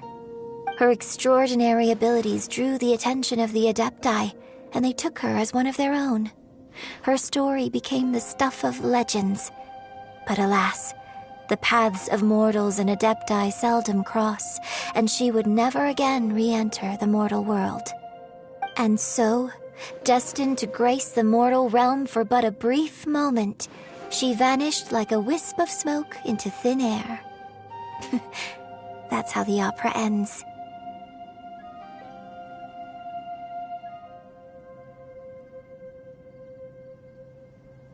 I really like this story. But I personally think that perhaps the little girl was not as brave as the opera makes her out to be. I'm not sure she deserves all the praise she is given. I've never considered that before. Opera is always an interpretation of the events it purports to portray. A certain degree of deviation from the truth is always inevitable. When my father wrote the script for this play, I suppose his intention was to inspire his audience with the character of the Divine Damsel. I think it's a great story. The ideal story.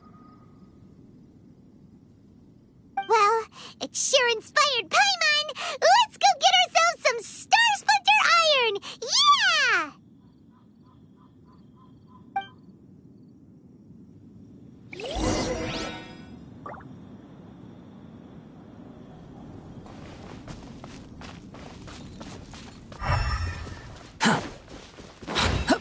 Squall and Fury.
Amber, reporting.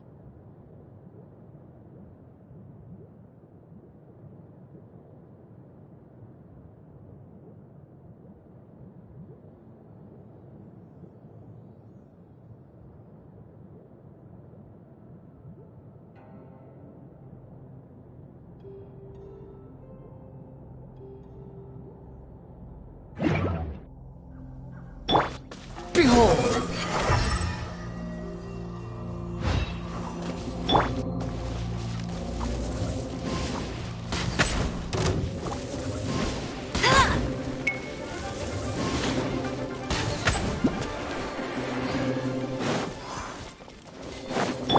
The wind rises.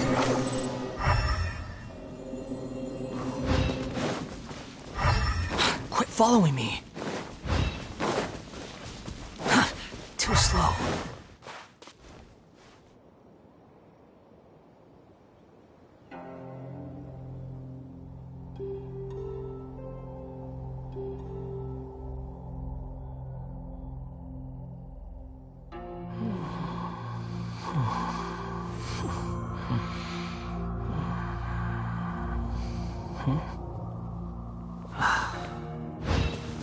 Quit following me. Squall and fury.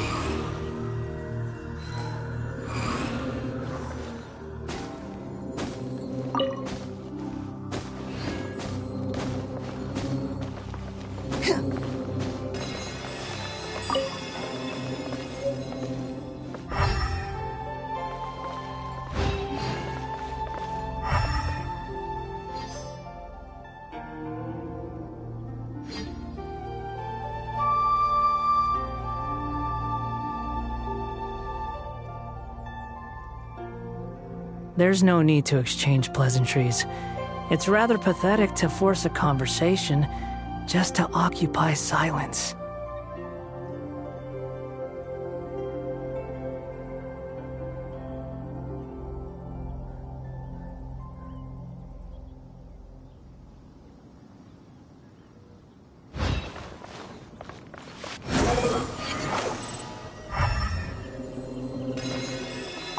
This should be enough Star Splinter iron. Now we just need to find that Subrosium. I think I saw a village on our way here. Master Zhang said we should ask the locals for help. Why don't we try there? I'll protect us.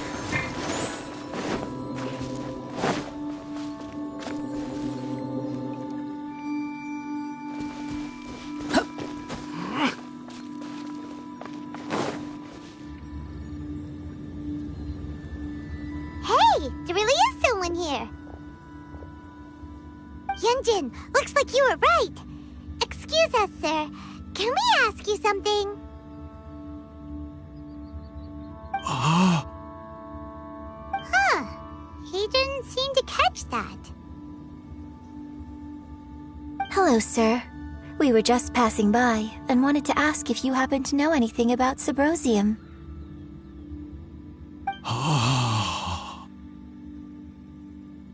Is he trying to tell us to look for clues in the village? Well, whatever. Guess we're on our own here. Shenhua, Yunjin, let's have a look around. Sorry, you can go ahead without me. I'd like to have a word with this gentleman. If that's okay with you, Uncle Mingjin. It's... Shenhe. Shenhe. You're alive. The rumors were true. So, all these years? I'm sorry, I don't know how to find Subrosium. But I think you can find some information in the village. And this place is deserted now. No one ever comes here. So you can rummage around all you want. Huh? You know this guy, Shenhua? Thank you, kind sir. We'll go and take a look around. Don't worry. Mingjin has no ill intention towards Miss Shenhe. She'll be quite safe. Okay, then let's see what we can find in this village.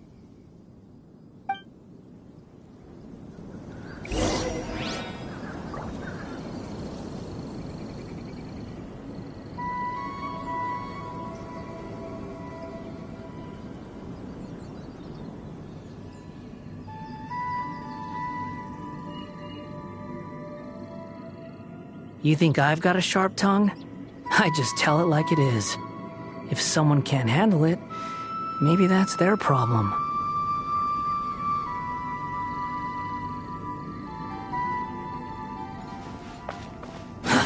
Too slow. Squall and Fury!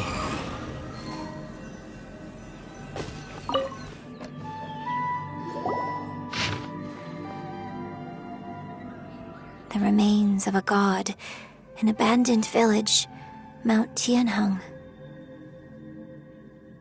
Does this mean that the true story of the divine damsel of devastation happened right here, in this village? The time frame certainly matches, so it seems we're in the right area. Let's keep looking around.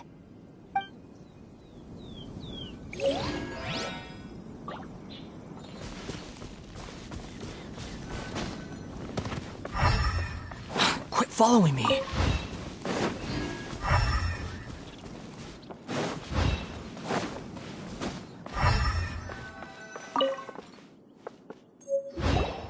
Huh. What's this?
So, Shenhe is the divine damsel? Now that I think about it, she does behave rather like an adeptus, and she is about the right age. So that's why I've been getting the strangest feeling whenever I chat with her. I should have noticed it earlier. According to this text, the divine damsel from the opera was actually the daughter of the loving couple. And she didn't volunteer. She was sacrificed to the monster by her own father. Oh, the truth is even more lamentable than the opera. Now I understand why Shenhe said the girl was not as brave as people think. It wasn't her choice to enter that ghastly situation. She was forced into it. Oh, it looks like my father may need to make a few revisions to his beloved opera. We've looked everywhere, but still no mention of Subrosium. Let's have a look over there. The wind rises.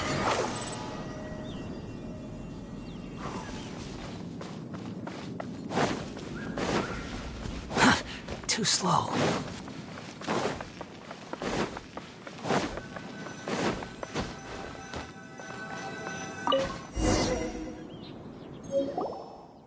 This is it! So basically, we need to go to the middle of the lake south of Mount Tianheng at dusk, and we'll find us some Subrosium! Let's go back and tell Shenhe the news!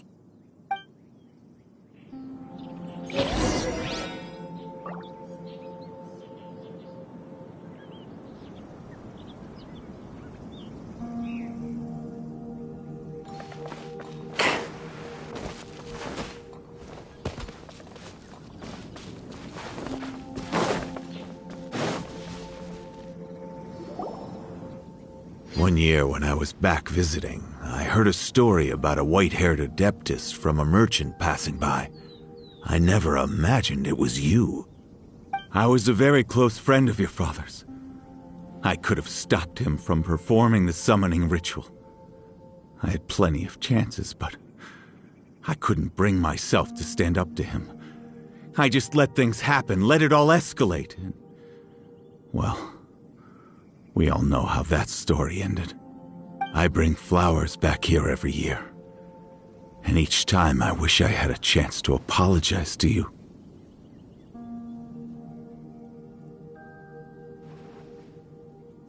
Apologize for what? If you'd stopped him, he'd only have found another way.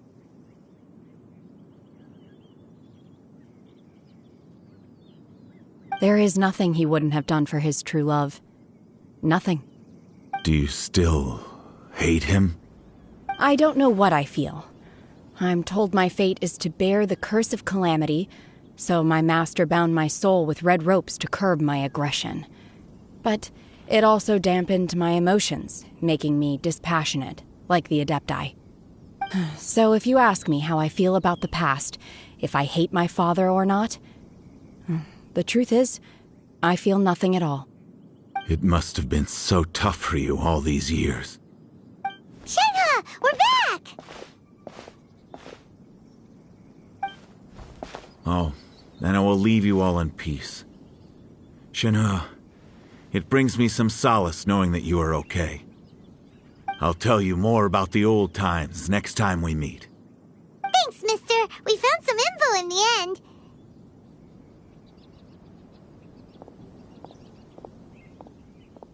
Shenhe, look! This tells us how to find Subrosium. All we gotta do is go to the middle of that lake! Let's go then.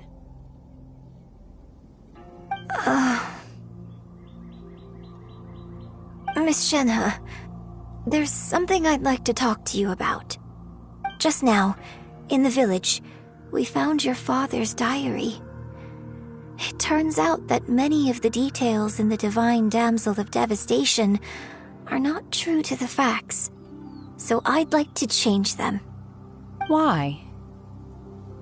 I know I say that opera always deviates from the truth, but now that the main character is standing right here in front of me, I cannot simply dismiss your lived experience in favor of my father's fiction.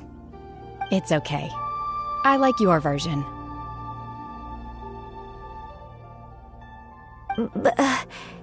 Huh? My master once said that the day I learn how to use my strength for the good of others is the day that I can truly become part of human society. So, I hope that one day I might be brave enough to stand up and protect others, just like the girl in the opera. But I've never thought this way before, and I wonder whether I will continue to think in this way. Don't worry. I believe you will. In fact, I think maybe you've already started to become the person you aspire to be. You just haven't had the opportunity to see it for yourself yet.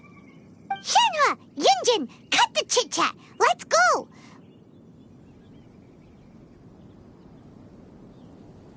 We can't let someone else beat us to it!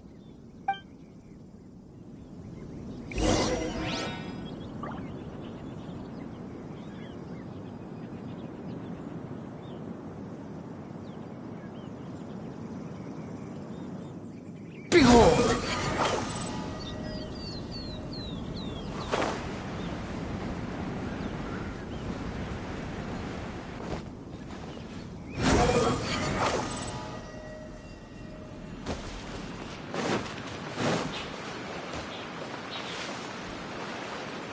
The wind rises.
Jean will be upset if she catches us lazing around like this.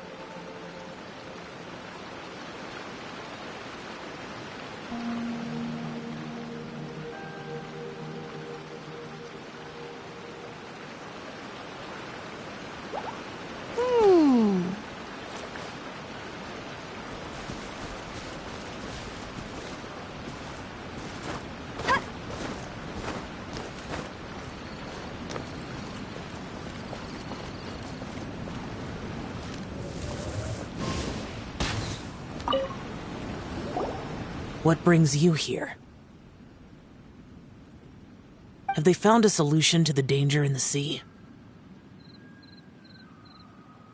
Ningguang didn't tell you.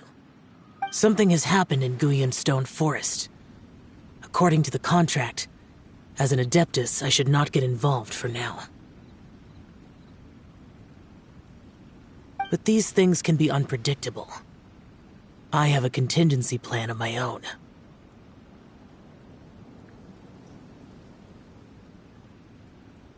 Only a single mountain lies between here and Liyue Harbor. If things get out of control, I will defend this place myself.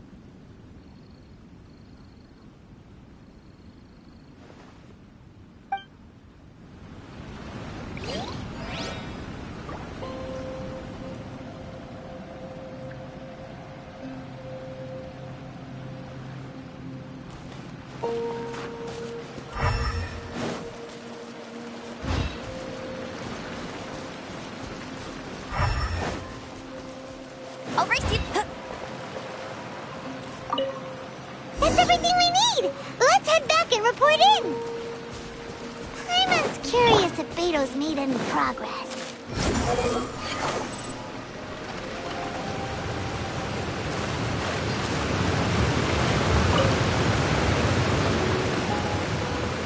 Behold!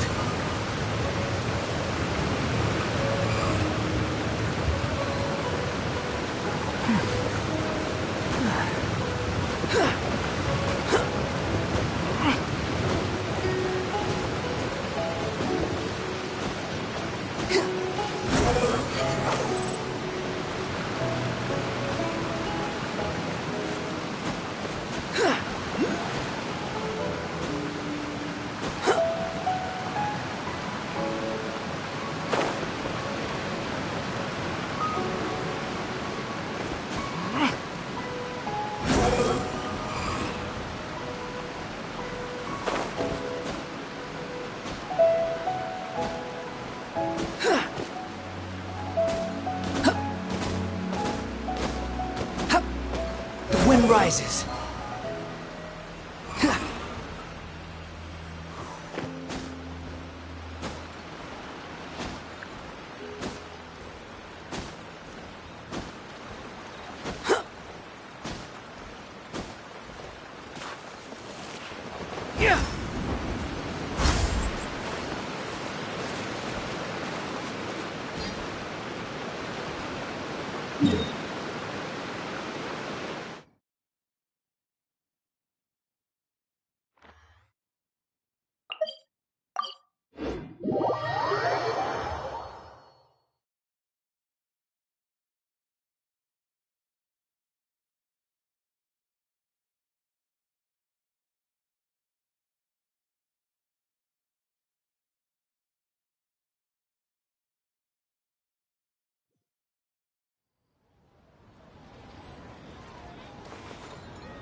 Behold!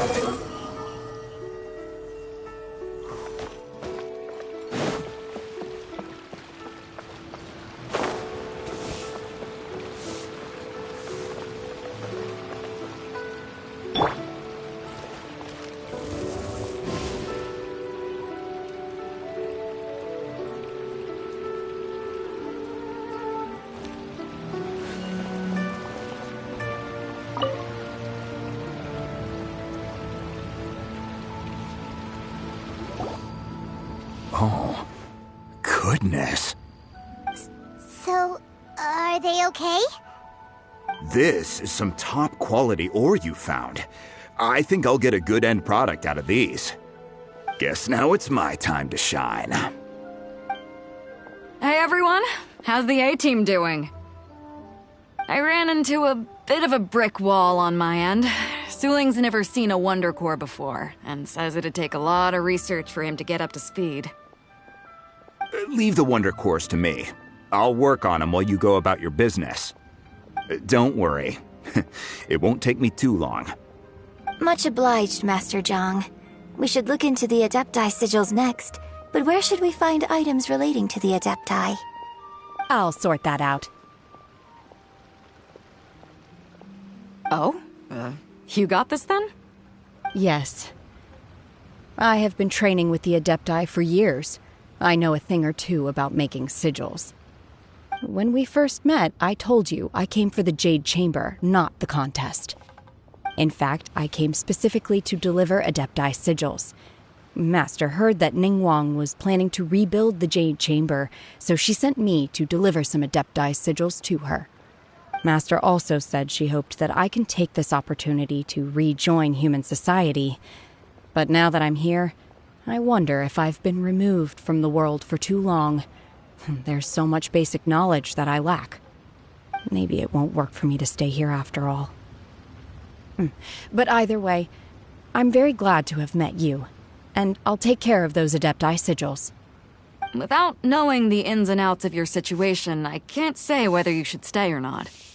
But now that our paths have crossed, we'll always have a connection. So if you're ever feeling down, come find me on my ship. There'll be a drink waiting for you. Thank you. So, Master Zhang, I'll need to use your facilities to make the sigils. Fine by me. I'm actually curious to see how the Adepti arts work. Maybe I'll learn something.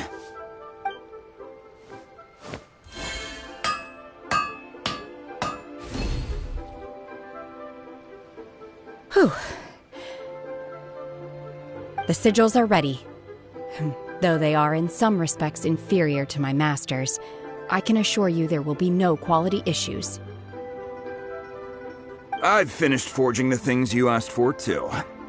Great! Let's go submit them before someone else gets there ahead of us.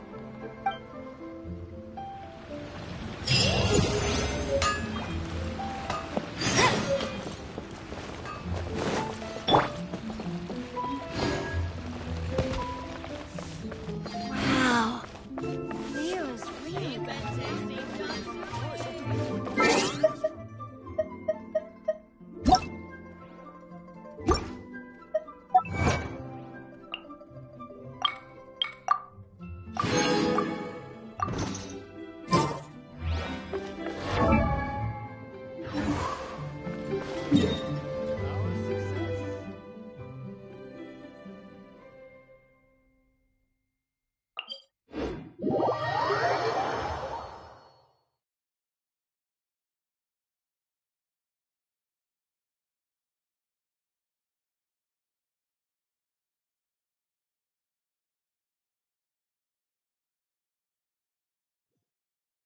The wind rises.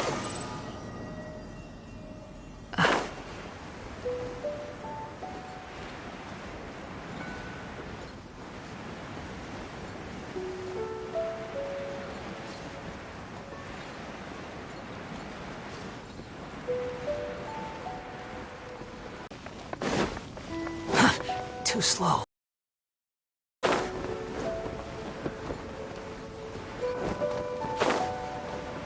Behold!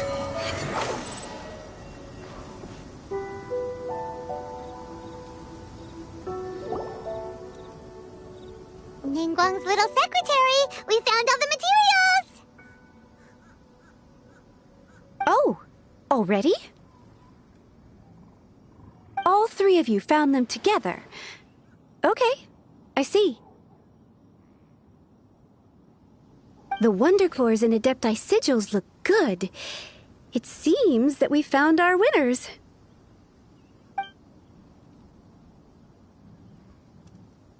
I hereby announce that the winners of this material procurement contest are the Traveler, Yunjin, and Beidou.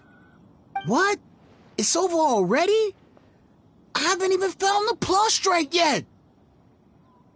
I can't believe it.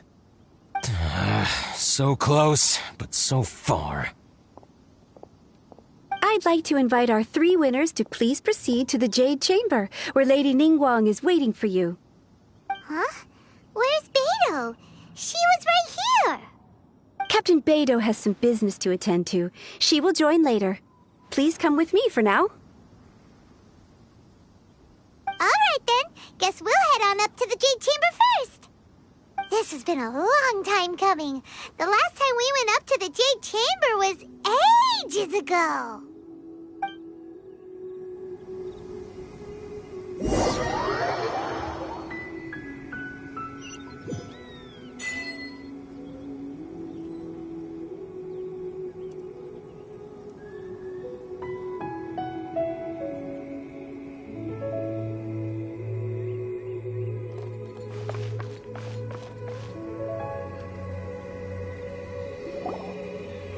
Combine the Adepti sigils with the Wonder Cores and insert them into the Jade Chamber's control compartment. The construction of the new Jade Chamber is now officially complete. Once the tethers are released, it will soar into the sky. Thank you all for your work. Now it is time for me to fulfill my promise. Yeah! Miss Yun, I've already heard something about the reason for your involvement. You are looking for a venue for your new opera, aren't you? That's right. Lady Ningguang, I would like to hear your opinion. The unveiling of Miss Yun's grand new opera surely requires a venue of equal grandeur. So what would you say if I proposed that we stage your first performance right here, in the newly built Jade Chamber? The Jade Chamber offers a splendid panoramic view of the mountains and the bustling city. It is fitting for the finest performance to be hosted in the heavens. I can think of no better stage for you than here, Miss Yun. Thank you, Lady Ningguang. Then I will prepare my props and other articles shortly. Please allow me to bring all these aboard the Jade Chamber. You're quite welcome. It's truly what a good opera deserves. A traveler, Shenhe, Paimon, I'll be leaving now. Do come and see my play when the time comes. You're next. What is your question? I should clarify. I do not know your brother's whereabouts. Please, don't waste your question on this matter. Wow, you're a mind reader, Ningguang. Oh well, guess Paimon will ask a question then. Managing a successful business is not as simple as you might think. Capital, connections, sensitivity to the trends, and instinct for what is a good opportunity. All of these traits are crucial. If you want to know how to make money, I will honor our agreement and give you an answer. But that is not to say that it will work for you. Wow, Paimon hadn't even asked the question yet.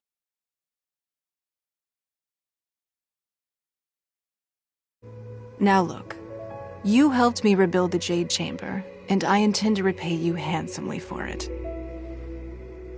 So I promise you that should you one day require financial assistance, you may seek employment here. I will pay you at the highest rate of remuneration. Oh, great! So next time we run out of Moro, we just need to come to Ningguang? No more questions from us. Shenhe, you got a question? Me? Yes, this is a group effort. Thank you. But I don't have anything to ask. Are you sure? This is a once-in-a-lifetime opportunity. I'd urge you not to squander it. Yeah, just don't waste it. Hold on a second. Paimon can probably think of another one. Lady Ningguang, do you think I can ever fit in Liyue Harbor? Now that is an interesting question. Liyue Harbor is very inclusive. As long as you respect the rules here, you will not be turned away. So, the key is whether or not you yourself can develop a sense of belonging in Liyue Harbor. Huh. A sense of belonging? Yes. To become fond of a place, to feel part of it, it always requires a reason. Perhaps someone you've met, or something you've experienced here. Or perhaps you enjoy the atmosphere of Liyue, and you will become accustomed to it. In short, everyone needs a reason to stay. I hope you can find yours soon. I see. Hey, what's going on? I just went to see the fleet a little later than expected. Come on, Beidou! It's your turn! Do you have a question for Ningguang? Me? Nah, I ain't got any questions. She forced me to help out, so I figured I may as well get involved with the contest. Ningguang, don't forget what we talked about. It's not gonna be easy to deal with. I don't think my fleet can take it on their own. Don't worry. I have made preparations. The wound dressings are ready, and the Millelith have set up an ambush. Glad to hear it. Watch your back. Stay alert. Beidou? Ningguang? What are you talking about? You'll see when the Jade Chamber ascends. However, it's not the most pleasant topic of conversation. Maybe it's better that you don't know.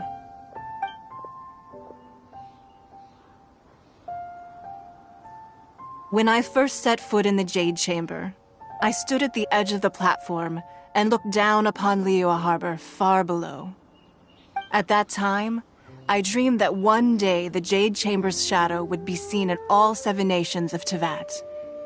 My wish has not changed to this very day. However, it is not only out of consideration for myself that I have built the Jade Chamber anew at this time. I hope the Jade Chamber will always float in the skies above Liyue Harbor, bearing witness to the prosperity and peace of the human world. And I hope that you can all witness it with me. Let the Ascension ceremony commence!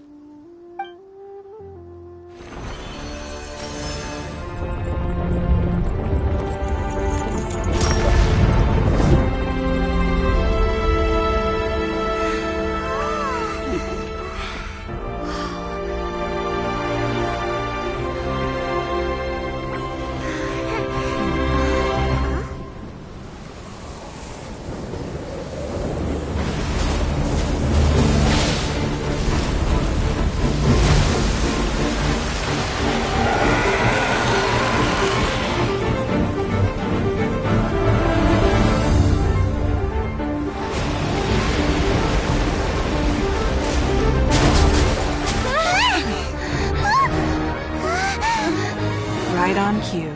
The Avenger of the Vortex, Beisht. Who is that? Osial's wife. Final follower of the Overlord of the Vortex. Sounds like you knew this was coming! Beidou sensed something was stirring in the deep. She warned me months ago.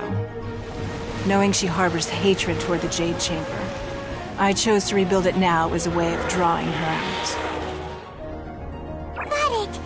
Well, let's go fetch the Adepta. No. Huh? In this human age, the people of Liyue must find a way to overcome this crisis on our strength alone!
You are a cursed child.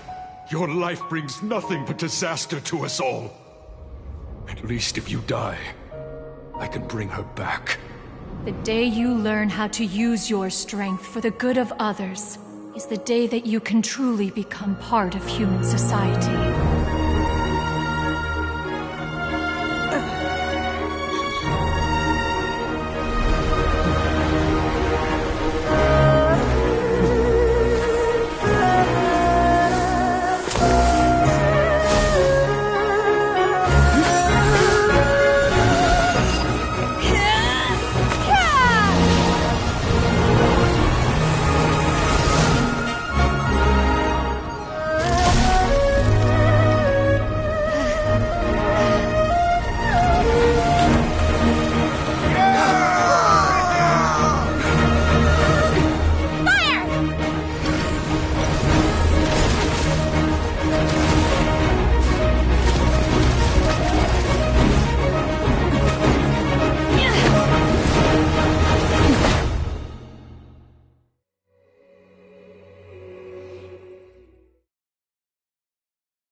What are you doing here?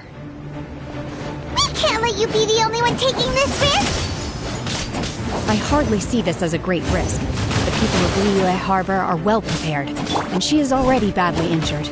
Only sheer willpower is keeping her alive. I may be nearing the end of my stamina, but in a fight to the death, I think I have the upper hand. We'll help too!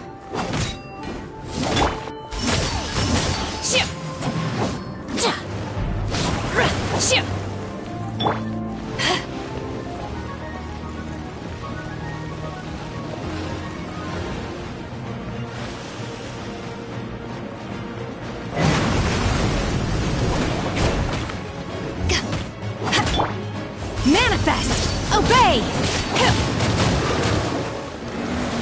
Oh!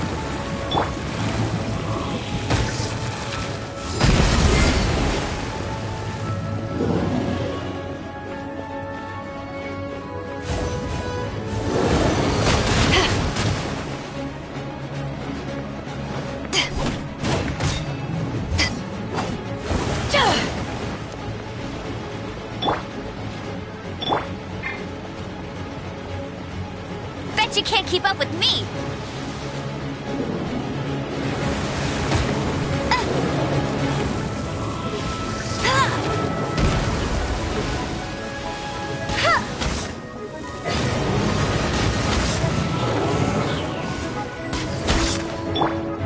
Cryo Incarnate!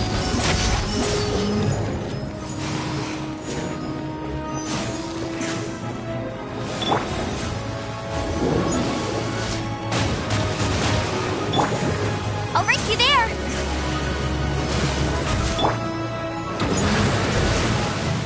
Manifest!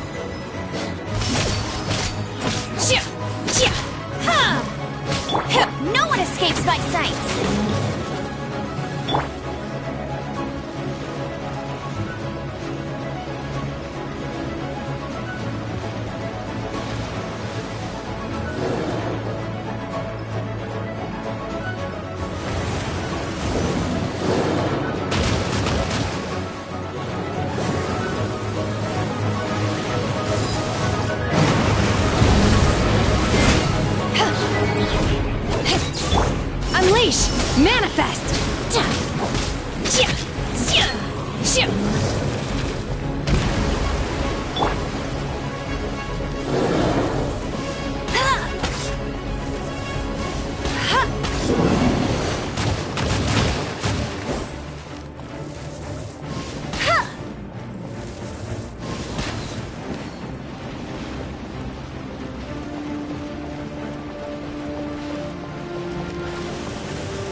Sheesh!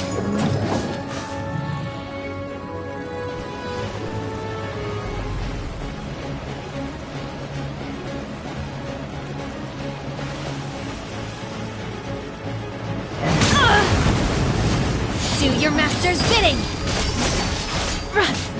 Obey!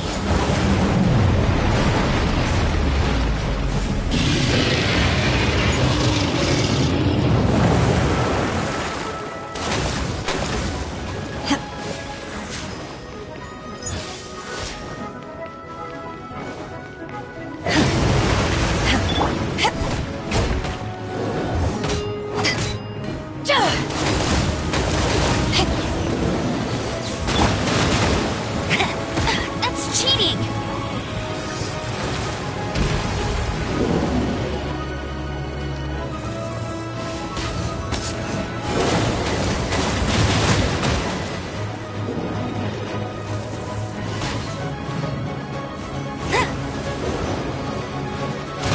Must keep training.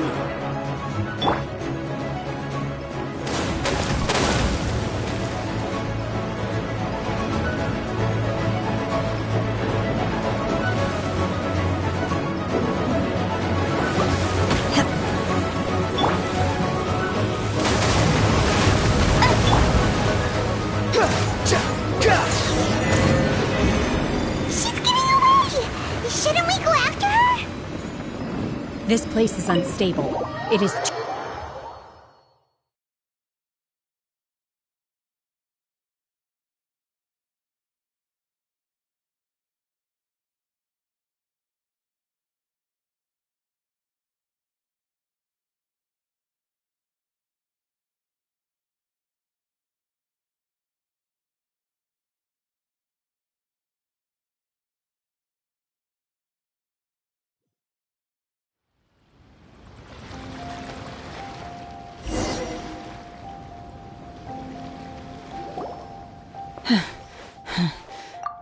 I'm just a little exhausted. Otherwise, fine. I wanted to deal with it myself. I didn't expect you. Don't worry. She's not coming back. How did things go underwater? It's been dealt with. Good. Lady Ningguang, the fleet reports that the sea monster has left Guyan. Thank you. Thanks to the medical. Of course, we owe huge thanks on behalf of the entire military. Great. I wasn't trying to be. Let the soldiers. Yes, ma'am. You've been monitoring us for some time now. You wish to hear one's opinion. That I do not deny. If it came to it, I could always destroy another Jade Chamber. One has observed your adaptation. You have learned hence on balance. While the position. Shenhe, hopefully Yes. I feel happier than I. In fact... There'll be... Oh. Fine. Since you care not to listen, one shan't be telling you. Please. Have a good rest. We must celebrate.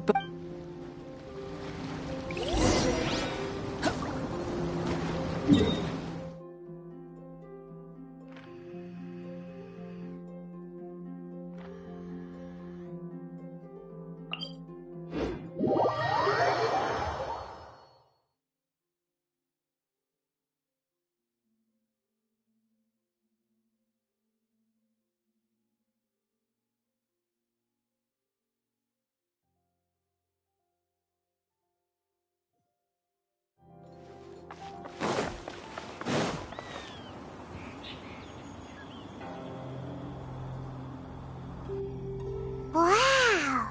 It's Paimon's first time at... All of you here, those who don't drink... Have you heard? Miss Yun's going to be performing. Sure have. I hear she's going to perform. Hey! Look!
批冠到这里本该接近尾声，但今日我再添一笔，唱与诸位听。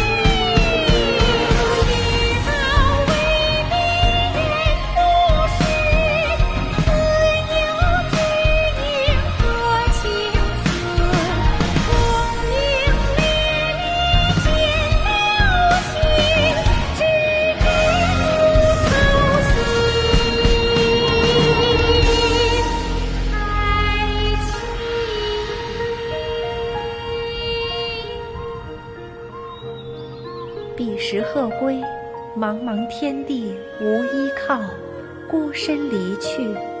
今日再会，新朋旧友坐满堂，共聚此时。